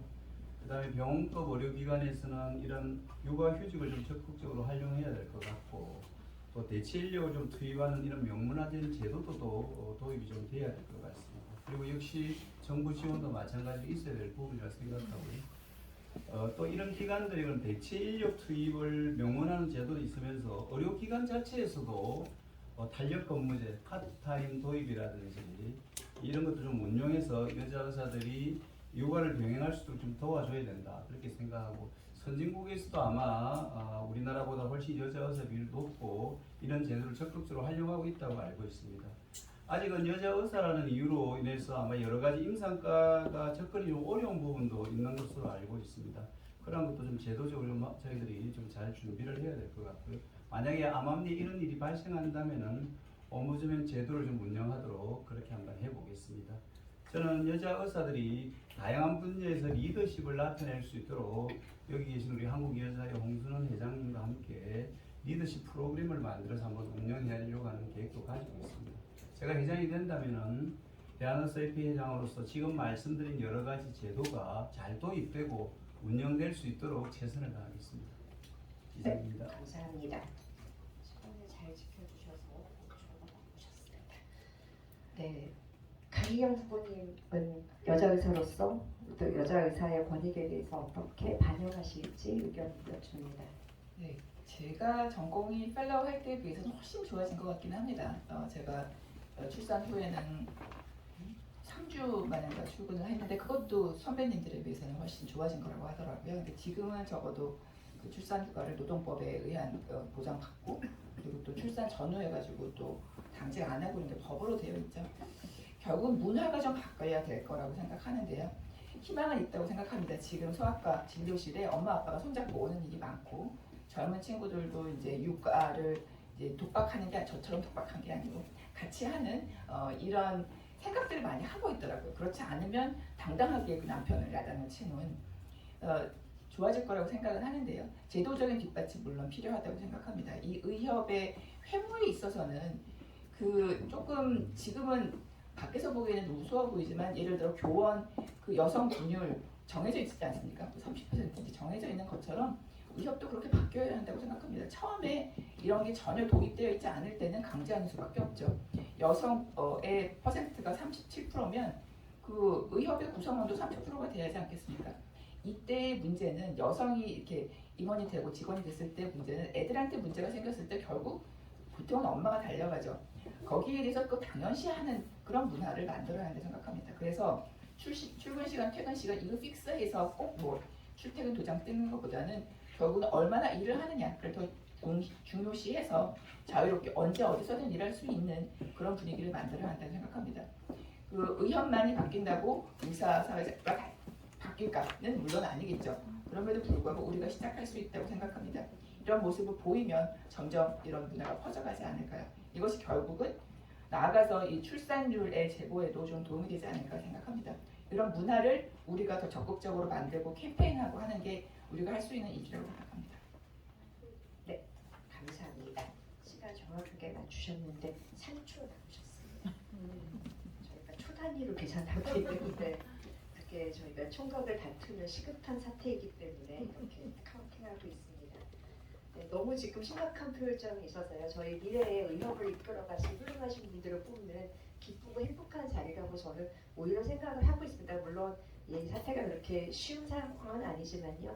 저희 미래를 위해서 준비해 주는 분들에게 질문하는 시간이라는 걸 다시 한번 기억해 주시기 바랍니다. 마지막으로 주소 후보님께 여쭐 건데요. 주소 후보님 시간을 많이 까먹으셔서 이번에 꼭 시간을 지켜주시면 뒤에 시간 정말 하실 말씀 되게 많기 때문에 네, 이번에 꼭 지켜주시기 부탁드립니다. 우선 반성을 해야 되겠는 게요. 아까 왔을 때 이제 여쭤봤어요. 홍순 회장님한테 왜 오늘 여기서 했냐 그랬더니 이런저런 말씀하시면서 여의사회가 옆에 있다고 그러더라고요. 몰랐어요. 이제. 죄송합니다. 제가 여자 의사에 대해서 관심이 없었던 것 같아요. 그건 아닌 것 같고 저는 한 번도 여태까지 의사일을 하면서 그 전에도 남자 여자에 대한 차별을 생각한 적이 없었기 때문에 특별히 여성을 위해서 뭘 해야 이런 생각 못했던 것 같아요. 제가. 그럼에도 불구하고 분명히 우리 사회 전반적으로도 그렇고 의사사회에서도 여성분들이 남성에 비해서 불이익을 받는 건 분명히 있는 것 같아요. 제가 오늘 이 질문지를 보고 현재 대한의사협회 회장과 의장, 16개 시도의 회장과 16개 시도의 의장 중에서 여성위원이 몇 명인가 꼽아봤더니 딱 3분 계시더라고요. 서울의 한미애 의장, 그 다음에 부산의 박연 의장, 그 다음에 제주도 이승희 의장 3분 계시더라고요. 그러니까 10%가 좀 덜 돼요. 선출직도 10%가 안 되는구나. 임명직도 적겠다. 저는 이제 이걸 갖다가 숫자적으로 몇 프로는 강제하는 건 옳지 않다고 보고요. 우리가 이제 그 협회를 운영해가는 과정에서 능력이 충분히 있음에도 불구하고 여성이라는 이유로 선택받지 못하는 부분들은 없도록 만들 겁니다. 그리고 더 많이 듣겠어요. 왜? 아까 말씀드린 것처럼 저는 관심이 있다고 생각했는데 모르는 분이 많았어요. 제가. 그래서 반성을 하고 그래서 제가 하고 싶은 것 중에 하나가 매장에 되면 이런 얘기를 해서 시도해놨는데 앞으로 의사협회는 한 달에 한 번씩 시도를 돌면서 제가 상비사를 하려고 그래요.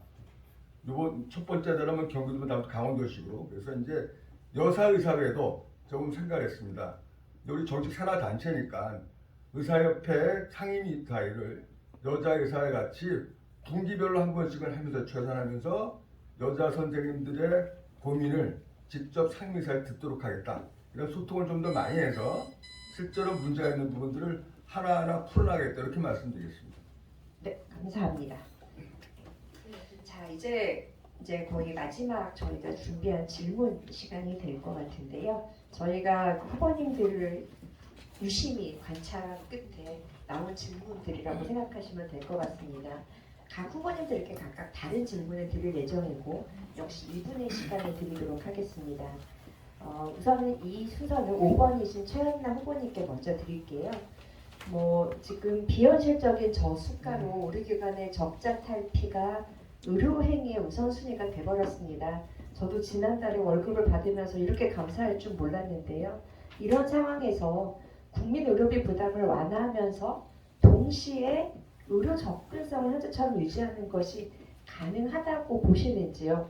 특히 지금 민간보험, 소위 말하는 우리 이제 보험과 우리 건강보험이 조화를 이룰 수 있는 아니면 어떤 방안이 있을까라는 질문을 드리고, 이렇게 가장 좋은 거는 가장 싸게 많은 의사를 만나는 건데 이런 이상과 현실적으로는 이 저수가 상황에서는 더 이상 저희를 갈릴 수 없다라는 현실의 간격을 좁히고 나아가서 조화를 이룰 수 있는지, 그다음에 정부 측에서는 그냥 안 된다가 아니라 어떤 식으로 구체적인 대안을 제시할 건지 말씀 부탁드리겠습니다.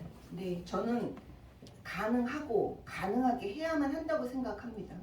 지금과 같이 이 저수가 70년대부터 만들어진 저수가 체제에서 왜곡된 문제가 이렇게 불거진 상황에서도 수가 문제를 해결하지 못한다면 정말 의료는 답이 없습니다. 그런데 또 질문에 오늘 민간보험과의 조화, 건강보험을 주셨기 때문에 2분 안에 일단 지금 이게 실손보험 문제가 가장 또 이제 정부도 그렇고 우리의 관심사기 때문에 말씀을 드리겠습니다. 실손보험 우리가 만들어 달라고 한 거 아닙니다. 정부가 저수가 체계에 제대로 국고지원에서 국고지원 50%까지 하겠다고 2000년에 의약분업때 자기들이 약속한 거 지키지 않고 여전히 14% 하면서 민간보험회사 해가지고 만든 겁니다. 그런데 이제 와서 그것이 비급여를 교란시킨다고 해서 의사들의 부도덕으로 몰고 있습니다.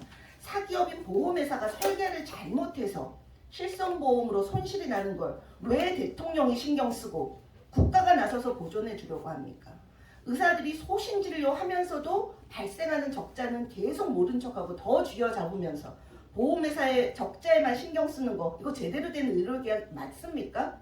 아닙니다. 그래서 지금 국가가 민간보험 손실에만 신경 쓰는 이 구조를 바꾸지 않는다면 건강보험과 민간보험의 조화는 가능하지 않습니다. 그래서 분명하게 제가 말씀드립니다. 제가 회장이 되면은 이 민간보험의 문제 반드시 투명하게 그들의 경영과 재무, 심의, 검사 모두 의협이 권한이 있어야 됩니다. 의료계가 의무만 강요받을 것이 아니라 이런 체계에 대한 권리도 행사할 수 있어야 됩니다. 얼마 전에 건강보험공단이 1440억의 초과 임금 잔치 벌였다는 그거 다 들으셨을 겁니다. 건보공단의 방망 경영도 문제입니다. 이것도 당연히 의협이 감시해야 됩니다. 거기에 더 나아가서 민간보험사에 도대체 그렇게 돈을 벌어서 적절한 진료도 못하게 하면서 무엇을 위해서 이런 이중체계를 하는가, 저는 이거 반드시 바로잡겠습니다. 네, 이상입니다. 네, 감사합니다. 네, 이제 1번 김태국 후보님께 질문 드리겠습니다. 실은 이제 이 자리는 의료농단 사태 속에서 우리 의사들은 의협 자체의 리더십의 부재도 겪고 우리 손으로 뽑은 리더를 우리 손으로 내쳐야 되는 뼈아픈 시간을 보내면서 다시 미래를 위한 이런 준비하는 자리를 마련하게 되었습니다. 솔직히 의사의 한 명으로서 저는 대한의사협회만을 위한 리더십을 원하지 않습니다.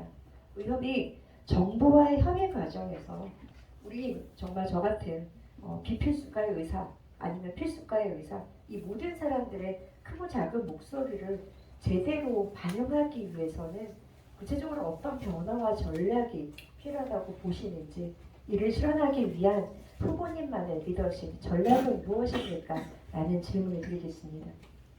사실 의협이 정부의 협의 과정에서 늘 뒷전이었고 밀렸던 이유가 결국 저희 내부적으로 단일화된 목소리를 내지 못했기 때문이라고 생각합니다.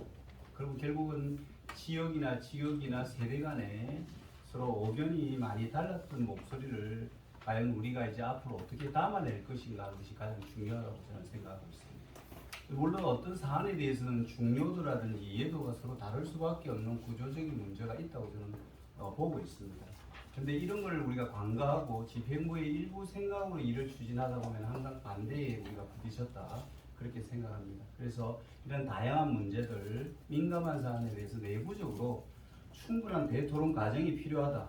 그래야만이 회원들의 이해도도 높일 수 있고 제대로 된 의견이 도출 가능하다고 보고 있습니다. 이 과정에서 물론 다툼도 있고 많은 문제점들이 발생하리라 저는 예상도 하고 있습니다. 그렇지만은 이런 과정을 거쳐야 제대로 된 의견이 모아지고 제대로 된 의견이 모아져야만이 저희들이 정부를 상대로 했을 때 우리의 단회된 목소리를 낼 수 있다고 보고 있습니다. 그렇다면 뭐가 중요하냐? 제가 공약에 말씀드렸던 의료의 정상화 부분에 가장 중요한 것이 저는 대한의사협회가 올바른 정책 제안을 할 수 있어야 된다고 합니다. 그 정책 제안에 데이터에 기반해야 됩니다. 그냥 이럴 것이다 저럴 것이라고 해서는 저희들이 정부한테 이길 수 없다고 보고 있습니다.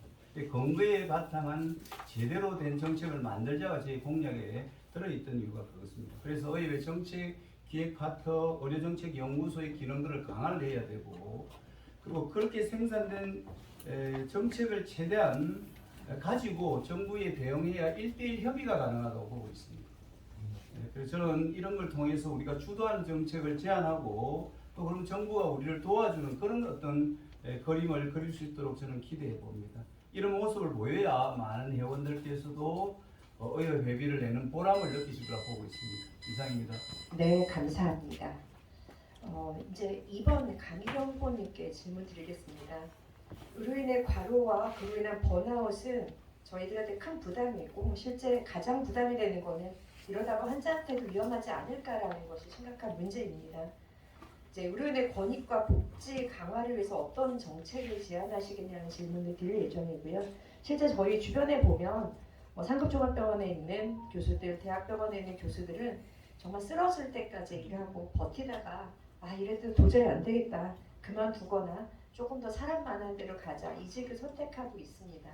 솔직히 이게 의료농단 때문에 이 사태 때문에 그런 건지 아마 그 전에 있던 건지는 모르겠지만 여하튼 저희가 이제는 더 이상 못하겠다. 아마 펠로우 선생님들이 없는 내년에는 더 하지 않을까라고 저희는 지금 공포에 질려 있습니다. 이제 그동안은 돈 주고 저희도 아까 회의한다 그러는데 응급의학과 의사 아닌 사람이 당직 쓰면 돈 준다 나와라 이런 얘기도 하는데 이런 현 상황에서 돈 주면 되겠다. 지금도 2025년 2월까지만 번역응급센터 돈을 주겠다라는 임기응변의 대응만 오고 있다 보니까 여러분 지금 한계에 도달하지 않을까 하는 되게 현실적인 지금 문제가 도달했는데요. 이를 근본적으로 잡기 위해서 후보님의 캠프와 후보님에서의 대응이나 방안은 무엇인지 질문드리겠습니다. 이게 근본적으로 해결하기 참 어렵죠. 왜냐하면 정말 다 뜯어고쳐야 되니까요. 아까 말씀드렸던 1차 의료를 중심으로 한 구조 개편을 다 해서 1차 의료에서 대부분 해결이 되고 상급종합병원은 좀 덜 가시고 그래도 아무 문제가 없는 그런 시스템을 만드는 게 첫 번째일 텐데요. 얼마나 시간이 많이 걸릴까요? 그럼에도 불구하고 그렇게 가는 수밖에 없지 않을까요? 왜냐하면 상급종합병원에서 지금처럼 진료를 많이 하게 되면 의료비 결국 더 많이 쓰게 되는 거고요.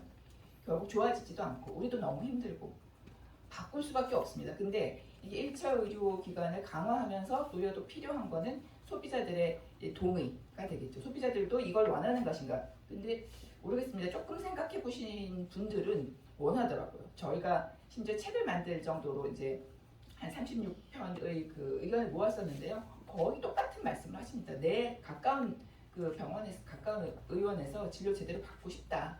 그런 소비자들의 열망을 담아서 그것을 우리의 힘으로 해서 우리가 원하는 제대로 된 시스템을 밀어붙여야 된다고 생각합니다.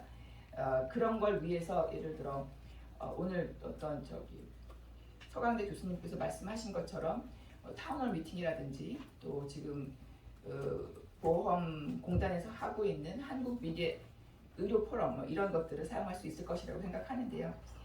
그것과 또 한 가지는 노동조합 반드시 도입해야 한다고 생각합니다. 교수들의 노동조합 그리고 교수랑 이제 일반 이제 임상 교수나 전공 그러니까 그 고용자가 다르기 때문에 같은 노조를 할 수는 없지만 다른 노조를 하더라도 직역과 다른 노조를 하더라도 만들고 같은 것을 추구하는 이런 것을 굉장히 적극적으로 추진해야 한다고 생각합니다. 특히 이 의협이 하고 있는 지금 이익단체로서의 기능을 각 직역으로 나누어 가지고 의협은 그야말로 이렇게 연맹으로 해서 푸시하는 역할을 하는 이런 방향으로 가야 한다고 생각합니다. 적어도 다른 노동자와는 같은 보호를 받아야 한다고 생각합니다. 네, 감사합니다. 기호 3번 주소 후보님께 질문 드리겠습니다.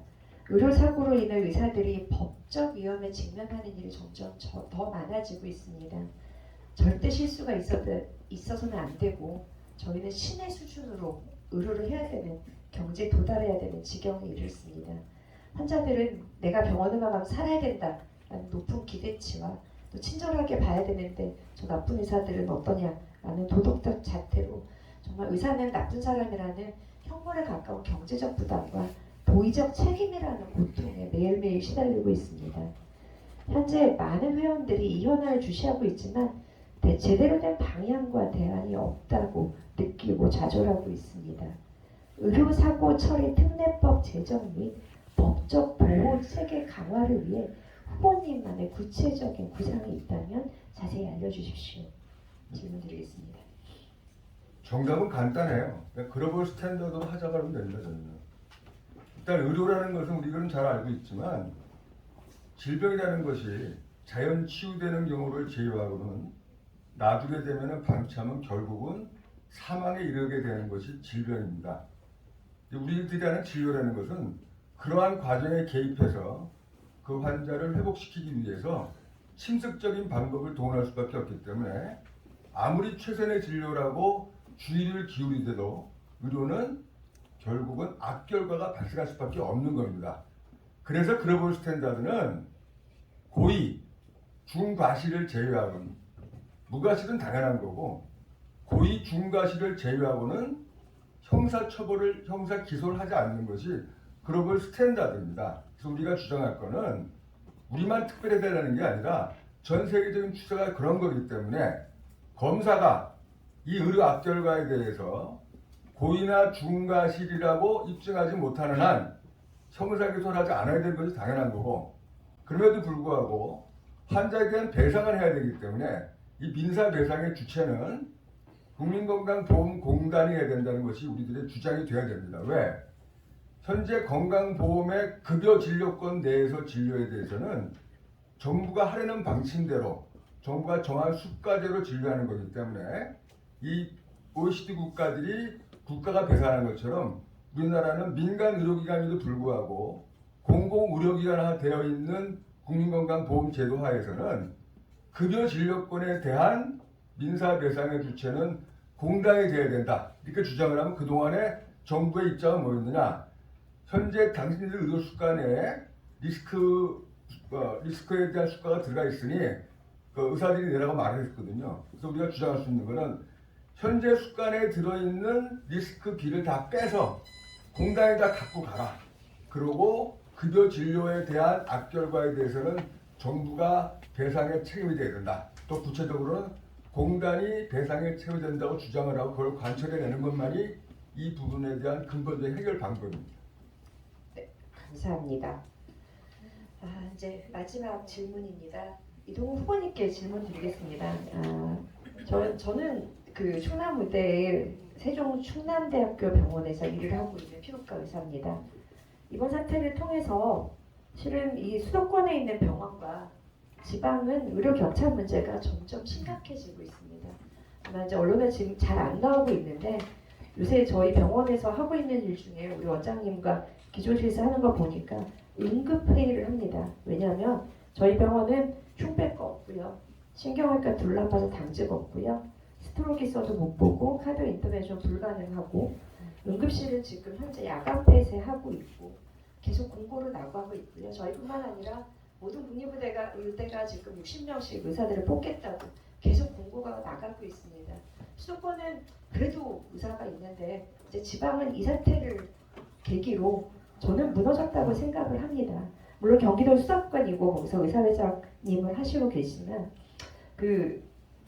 이제 경기도 의사회장이 아니라 의협회장이 되신다면 지금 이렇게 무너져가는 지역의 의료 접근성을 어떻게 높일 거고 거기에 지쳐가는 의료진을 지원하기 위해서 어떤 정책적 방안을 가지고 계신지 이를 여쭙고 이제는 의사협회 전체에서도 저렇게 지방을 지키고 있지만 무너져가는 의료진에 대한 어떤 방향들이 어떤지에 대한 질문을 드리도록 하겠습니다.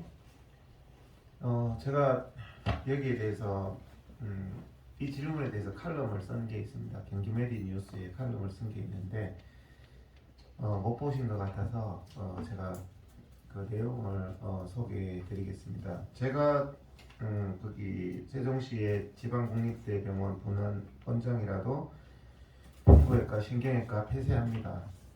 그리고 스트로크, 카디오 인터벤션 할 이유가 없습니다. 제가 그 병원의 원장이라도 응급실 야간 폐쇄를 저라도 하겠죠. 왜 하느냐? 적자니까요. 적자니까 그거를 자선사업하려고 병원을 할 수는 없는 문제 아니겠습니까? 지금 방금 했던 부분들이 지방에 뭐 스트로크 환자가 온다든지 심근경색 환자가 왔을 때 카디오 인터벤션을 해야 된다든지 할 때 생각을 한번 해봅시다. 그 사람들이 의사가 기다리고 있습니다. 기다리고 있는데 운이 좋아서 한 달에 뭐 인터벤션 환자가 안 왔습니다. 뭐 그러면은 우리나라 건강보험지 지급 시스템으로는 10원도 안 줍니다. 그게 대해서 소방서와 같은 역할이잖아요. 지역의 필수 의료는 소방서와 같은 역할을 하는데 그 인프라의 유지를 원하면서 우리 건강보험 시스템에서 인프라에 대한 비용을 준 적이 있냐는 거죠. 건수에 대한 철저한 시장 경제식의 지원을 합니다. 분만 수가도 많이 올랐죠. 많이 올랐는데 일부 분만 공장에서는 도움이 되지만 정말 사명감으로 취약지에서 하고 있는데 분만 한 건, 두 건 이렇게 하는데 한 달 내내 사람을 다 유지를 해야 되고 인건비가 나가고 월세가 나가고 다 나갑니다. 거기에 대해서 인프라 유지 비용을 준 적이 없기 때문에 지역 센터들의 인프라는 무너질 수밖에 없습니다. 그래서 제가 의협 회장이 되면 이런 분야, 필수 분야와 지역 의료 분야는 건강보험 지불 시스템을 저는 완전히 바꿀 겁니다.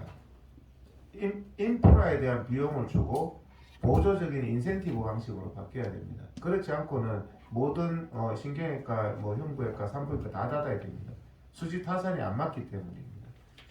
흉부외과, 소아과 기피한다고 정부가 내놓은 정책이 뭡니까? 전공의한테 한 달에 100만 원 더 주자. 그리고 한 달에 100만 원 준다고 어느 사람이 미래가 없는데 100만 원 더 받으려고 전공의 할 사람이 어디 있습니까? 인기과는 돈 안 준다, 월급 안 준다 그래도 줄 설 겁니다. 왜? 나가서 희망이 있기 때문에. 그래서 제가 말씀드리는 거는 해당 그 영역의 전문의에 대한 국가 책임제를, 비용에 대한 전문의 그 국가 책임제. 예를 들어서 신경외과 의사다, 흉부외과 의사다. 그 월급을 국가에서 줘야 됩니다. 원장은 거기에 대해서 경영적인 압박이 전혀 없도록 해야 인프라가 무너지지 않고 그래야 기피가가 생기지가 않습니다. 안 그러면 눈치만 보이잖아요. 자기는 1년 내내 퇴근도 못하는데 야 안 그래도 적자야 인력 더 뽑아주세요. 야 적자인데 어떻게 더 뽑아. 신생아실 적자인데 어떻게 더 인력을 뽑아. 신생아 전문의에 대한 월급을 국가가 줘야 됩니다. 그러면은 병원장도 부담 없고 일하는 그 전문의도 부담이 없게 되는 거죠. 그렇게 해서 이제 저는 그 사례가 있습니다. 경기도 지역도요. 제가 경기도 도내 대학병원 쭉 돌아보니까 전부 다 응급의학과 의사를 도저히 못 구합니다. 너무 힘듭니다. 병원 원장님들이 그렇게 말씀을 하시는데 유일하게 응급의학과 의사가 넘쳐나는 곳이 한 군데 있더라고요. 여기 왜 이렇게 넘쳐나냐? 아주대학교 병원입니다. 그거는 국가에서 응급의학과 의사 월급을 1억씩 보조합니다. 그러니까 병원에서는 월급을 큰 부담 없이 엄청 좋은 조건으로 사람을 뽑을 수 있으니까 거기는 어플라이를 많이 하는 거예요. 그러니까 그 자체 그런 사업에서 드러났듯이 어떤 인프라에 대한 비용과 필수가에 대한 비용은 지불 시스템도 바꿔야 되고 전공이 이런 은발의 오줌 누기가 아니라 전문의에 대한 월급을 국가가 상대적인 박탈감이 없도록 국가가 책임을 져줘야 된다는 거고, 그 다음에 나아가서 그래도 못 구한다. 뭐 신경외과라든지 흉부외과, 지방에 못 구한다. 그러면 저는 왜 이렇게 뛰어난 인력들을 이용하지 않는지. 개원가에 예를 들어서 뭐 석가 신생아실 못 구한다. 석가 그 펠로만 돼도 또 시킬 수 있지 않습니까? 그러면 내과 보조 선생님을 거기다가 투입시키고 똑같은 월급은 똑같이 연봉을 3억을 준다면은 3억을 주겠다. 이렇게 하면 뭐 개업에서 힘든 내과 선생님이 신생아실에 오라벨도 되고 연봉도 3억이고 뭐 다른 거 다 보장되고 하면 지원하겠죠. 신경외과도 마찬가지죠. 신경외과 뭐 예를 들어서 일반외과 전문의가 얼마나 수련이 돼 있습니까? 그런데 레전드 1년차보다 나을 거 아닙니까? 그러면 그쪽에 신경외과 중환자실을 보면서 연봉을 3억을 주면 충분히 어떤 과별적인 그런 부분도 가능하고, 그 다음 신경외과 선생님이 또 많이 돌아올 수 있다. 지금 신경외과 선생님도 대부분 척추 쪽으로 빠지고 뇌수술을 잘 안 하려고 하면 힘들고 뭐 근무 여건 너무 열악하고 하니까. 그런데 그런 비용을 제가 좀 중요한 부분에 조금 썼는데 네. 그렇게 해야 된다고 생각합니다. 알겠습니다. 네, 자 이제 시간이 마지막 마무리 발언 시간이신데요. 이동욱 선생님께서는 다 쓰신 걸로 이해하시면 되고요. 얘기하셨을 때 제가 그냥 들었습니다. 이제 참고로 지금부터 남은 시간들이 다르기 때문에 미리 공지 드리겠습니다. 김태국 후보님 시간 잘 접근하셔서요. 5분 살아 계십니다. 5분. 네. 이번 강일 후보님은 다 지키셨는데요. 앞에 대본 까먹었어요. 그래서 3분 40초 있으십니다. 네. 주소 후보님 원래 없는데요. 제가 30초 드리겠습니다. 네. 이동 후보님은 30초 드리겠습니다. 네. 제가 이렇게 또 인심을 쓸 줄 몰랐습니다. 네. 5번 최한나 후보님도 시간 잘 지켜줘 4분 25초 남아 있으십니다. 네. 김태국 후보님 5분 시간 시작하겠습니다. 네, 저도 30초 더 주십시오. 네. 30초 드리겠습니다. 네, 이번 의료농단 부분에 있어서 저는 전공의 의대생들을 문제 야기한 저는 정부의 책임을 꼭 물어야 된다고 보고 있습니다. 근데 더 중요한 것은 우리가 정부로부터 사과를 받아야 됩니다. 왜? 5년, 10년 후에 이 의료대란의 책임이 누구에게 있는가를 틀림없이 반문하게 됩니다. 그때 전공의 의대생 의료계가 잘못했다는 그런 이야기가 나오면 안 됩니다. 그래서 저는 꼭 협회장이 된다면 사과를 받아낼 것입니다. 그게 제가 협회장이 되면 먼저 해야 될 일이라고 생각하고 있습니다. 그리고 저는 해결책을 정부가 제시해야 된다고 봅니다. 저희 의료계가 제시할 이유가 하등없다고 보고 있습니다. 이 부분은 원칙이라고 저도 생각하고 있습니다. 그래서 원칙에 준해서 차분하게 잘 준비해 나가겠다는 약속을 드리겠습니다. 그리고 의료 양극화 그리고 기피과 문제 해결책은 정원으로 해결할 수 있는 것이 아니었습니다. 그러나 이 문제는 의료계와 정부가 같이 해결해야 될 부분이라고 저는 생각하고 있습니다. 같이 하겠습니다. 그리고 오늘 여자 의사의 문제점 많이 알았고 또 함께 논의하고 풀어나가겠다는 약속의 말씀을 드립니다. 협회가 대표성을 확립해야만이 앞으로의 정책에 있어서도 우리가 정부에 휘둘리지 않는다는 점 다시 한번 더 강조드리고 회원의 목소리를 하나로 만들겠다는 약속 한번 다시 드리겠습니다. 그리고 이 사태가 제대로 해결되든 되지 않든 간에 수련평가위원회의 기능은 꼭 확립되어야 됩니다. 그리고 의학교육평가위원회의 독립성도 제대로 되어야 됩니다. 그렇지 않으면 전공의 의대생들이 돌아가더라 그래도 지금 같은 사태는 또다시 발발할 수밖에 없습니다. 이 문제 제가 관심 있게 지켜보고 대안들도 다 마련했습니다. 꼭 해결하도록 하겠습니다. 그리고 지금의 비정상화, 우리가 30년, 40년 동안 이어져 왔던 이런 비정상화를 이제 김태구가 정상화 시키도록 하겠습니다.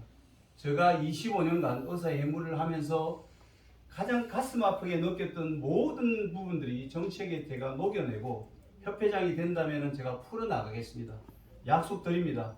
저 김태구 할 수 있다고 여러분께 다시 한 번 더 자신 있게 말씀드립니다. 기호 1번 김태구입니다. 저에게 믿음을 가지시고 저에게 일할 수 있는 기회를 주십시오. 감사합니다. 네, 감사합니다.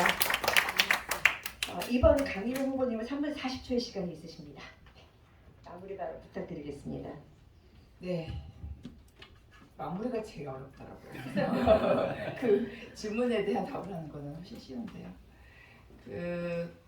제가 왜 후보로 나왔느냐에 대해서 의아해하는 분들이 계시더라고요.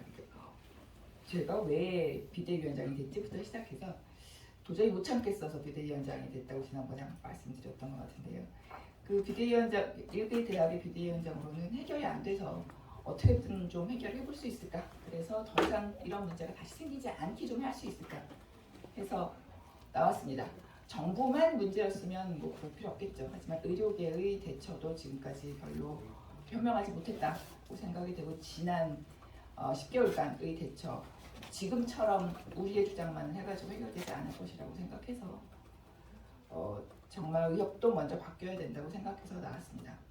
제가 익숙하지 않은 환경이기 때문에 더 문제를 잘 볼 수 있을 것이라고 생각하고요.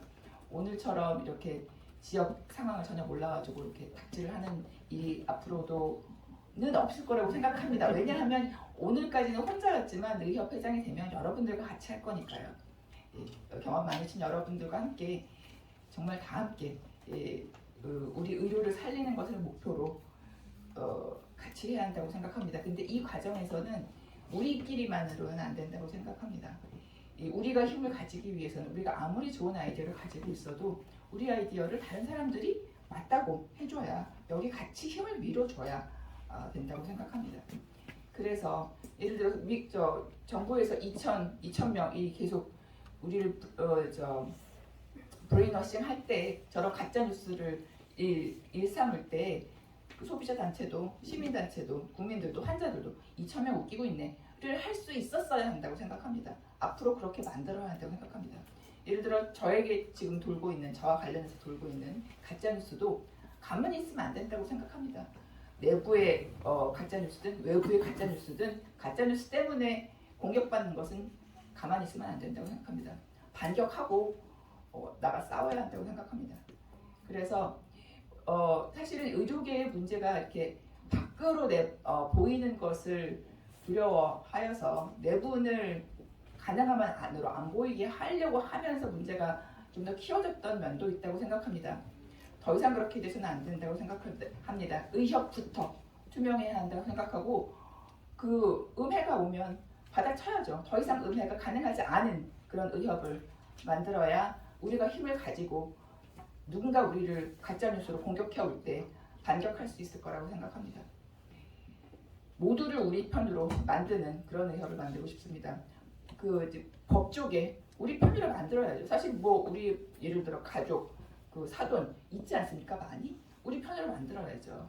그래서 그 이런 의료사고 문제 났을 때 그들이 먼저 나서서 저거 아닌데 얘기해 줄 수 있는 그런 의협, 그런 의료계 만듭시다. 그리고 홍보 정말 이렇게 홍보에 취프가 있어야 한다는 그 칼럼을 오늘 감명 깊게 읽었는데요. 정말 전문가에게 의뢰해서 이렇게 콕콕 박히는 그 정부가 하는 것보다 훨씬 잘하는 그런 홍보하고 그 회원들이 가려워하는 그런 부분들 하나하나 찝어서 그것을 의협에서 해결해주는 그것으로 해서 의협 회비 정말 내고 싶어지는 그런 의협을 만들겠습니다. 다 함께 새롭게 힘차게 경청하고 책임지겠습니다. 네, 감사합니다. 네, 주소 후보님 30초 길게 써주시기 바랍니다. 예전에는 회장이 되면 리더가 되는 줄 알았어요. 근데 그게 아니더라고요. 리더십을 갖춘 자가 회장이 돼야 리더가 됩니다. 감히 리더십을 갖췄다고 자신 있게 말씀을 드리고요. 윌리엄 어니스트 헤알리라는 19세기 영국의 시인자 작가가 했던 그 인비투스라는 시의 맨 마지막 구절을 소개시키고 제 말을 맺겠습니다. 맨 마지막 句 이렇게 돼요. 아무리 천국으로 가는 길이 좁고 내 앞에 걸쳐진 고통의 길이 길더라도 나는 내 인생의 내 운명의 주인이고 나는 내 영혼의 선장이다. 우리 의료계의 어려움을 우리들이 남의 도움받지 않고 우리들의 힘으로 극복해내야 된다는 각오만이 현재 어려운 상황을 극복할 수 있습니다. 네, 감사합니다. 4번 이동호 후보님 30초의 시간 마무리 발언 사용하실 수 있습니다. 예, 누가 누가 투쟁을 가장 잘할 수 있는 후보인가, 누가 검증된 회무를 해온 후보인가, 누가 투쟁의 중심에 있었던 후보인가 자세히 좀 살펴봐 주시면 감사하겠습니다. 저는 지난 1년 동안 투쟁의 중심에 있었고 가장 잘 싸우는 후보라고 생각합니다. 그리고 또 회무 공백 없이 26,000명 회원들에 의해서 여러 가지 40개 의과대학 출신 그리고 다양한 직역 그리고 21개과를 잘 조율해온 검증된 후보입니다. 투쟁력과 회무 능력이 검증된 후보를 뽑아주시면 이번에는 잘 뽑았다는 그런 말씀하실 수 있도록 하겠습니다. 감사합니다. 네, 감사합니다. 마지막 후보신 최한나 후보님께서는 4분 25초를 아무리 발언에 사용하실 수 있습니다. 저는 추가 30분 예, 5분 하십시오. 네. 다 끝나신 거잖아요. 네. 제 마지막인데 5분이잖아요. 네. 너무 좋습니다. 누가 회장이 되든지 간에 이 사태 시작한 책임자 사과받고 법적 정치적 책임지게 해야 됩니다. 또 포고문에 우리 전공의들 처단하겠다는 막말을 쓴 책임자 뭐 무슨 누구니 노 모시기니 하는데 반드시 공개해서 사과받아야 되고 처벌 처단해야 됩니다. 합당한 책임을 지게 해야 되고 다시는 이런 일이 없도록 의료 정책 정치적 이유로 이렇게 주먹구구로 휘둘리지 않도록 법과 제도 정비해야 됩니다. 저 그거 하려고 정년이 보장된 국립중앙의료원 산부인과 난임센터장 그만두고 여기 와 있습니다. 근데 그렇게 하려면 우리가 먼저 꼭 해야 되는 게 있습니다. 의협을 제발 14만 회원들의 대표단체로 만들어 주십시오. 제가 꼭 부탁드리는 거는 이번 투표 회장 선거 그래서 중요합니다. 지난 3월 달에 전임 회장님 뽑을 때 66% 의협회자 역사상 압도적으로 높은 투표율에 했음에도 불구하고 여러 가지 어려움 속에 다시 회장을 뽑고 있습니다.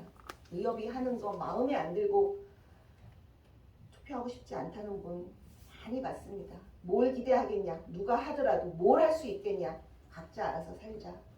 많이 봤습니다. 우리가 그렇게 무기력하게 포기하면 지금 1년 동안 저 힘든 고통 속에 있는 우리 후배들 어떻게 이끌어갈 수 있겠습니까?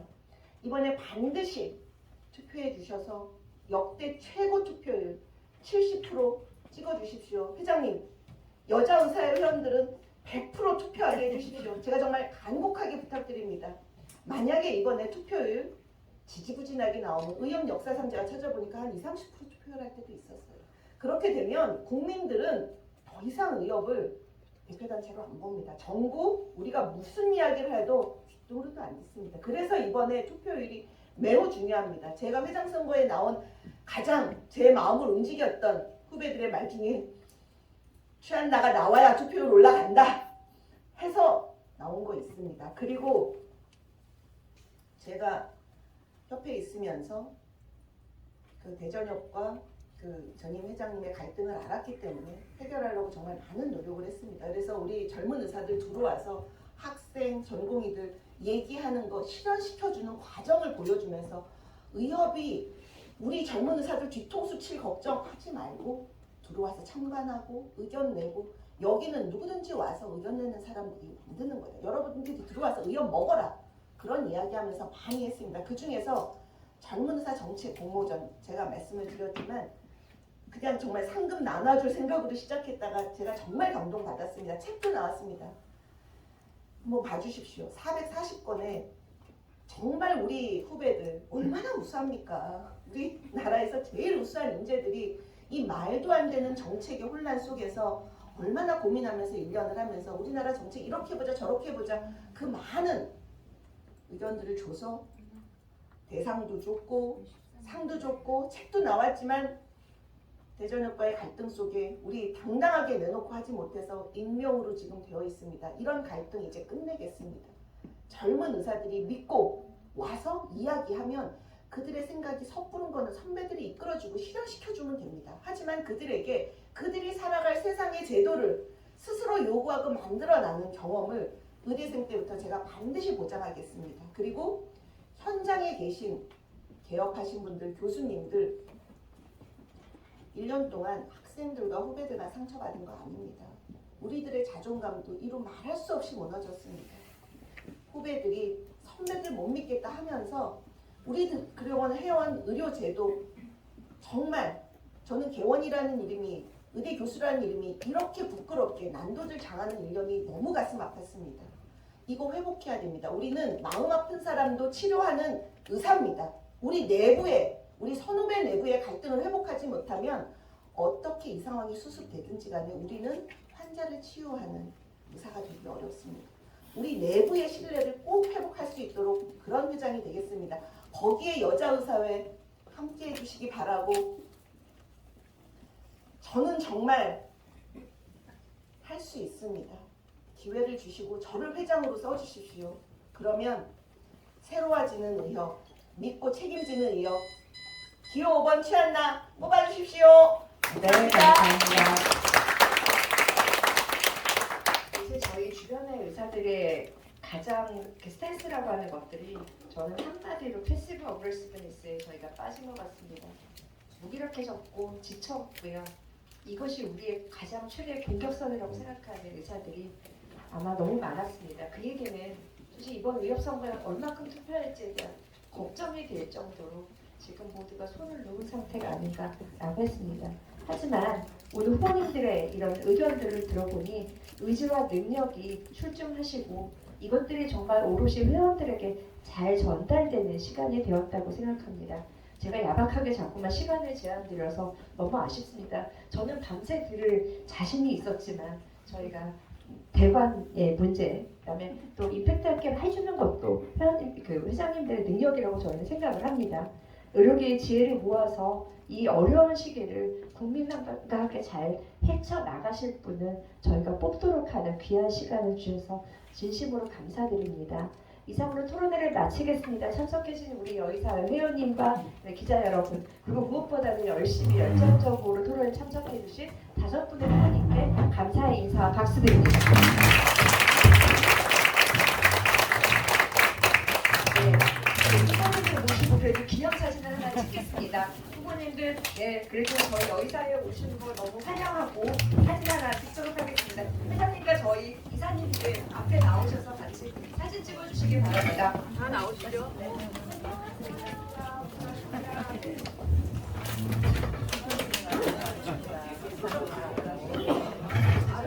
자, 오늘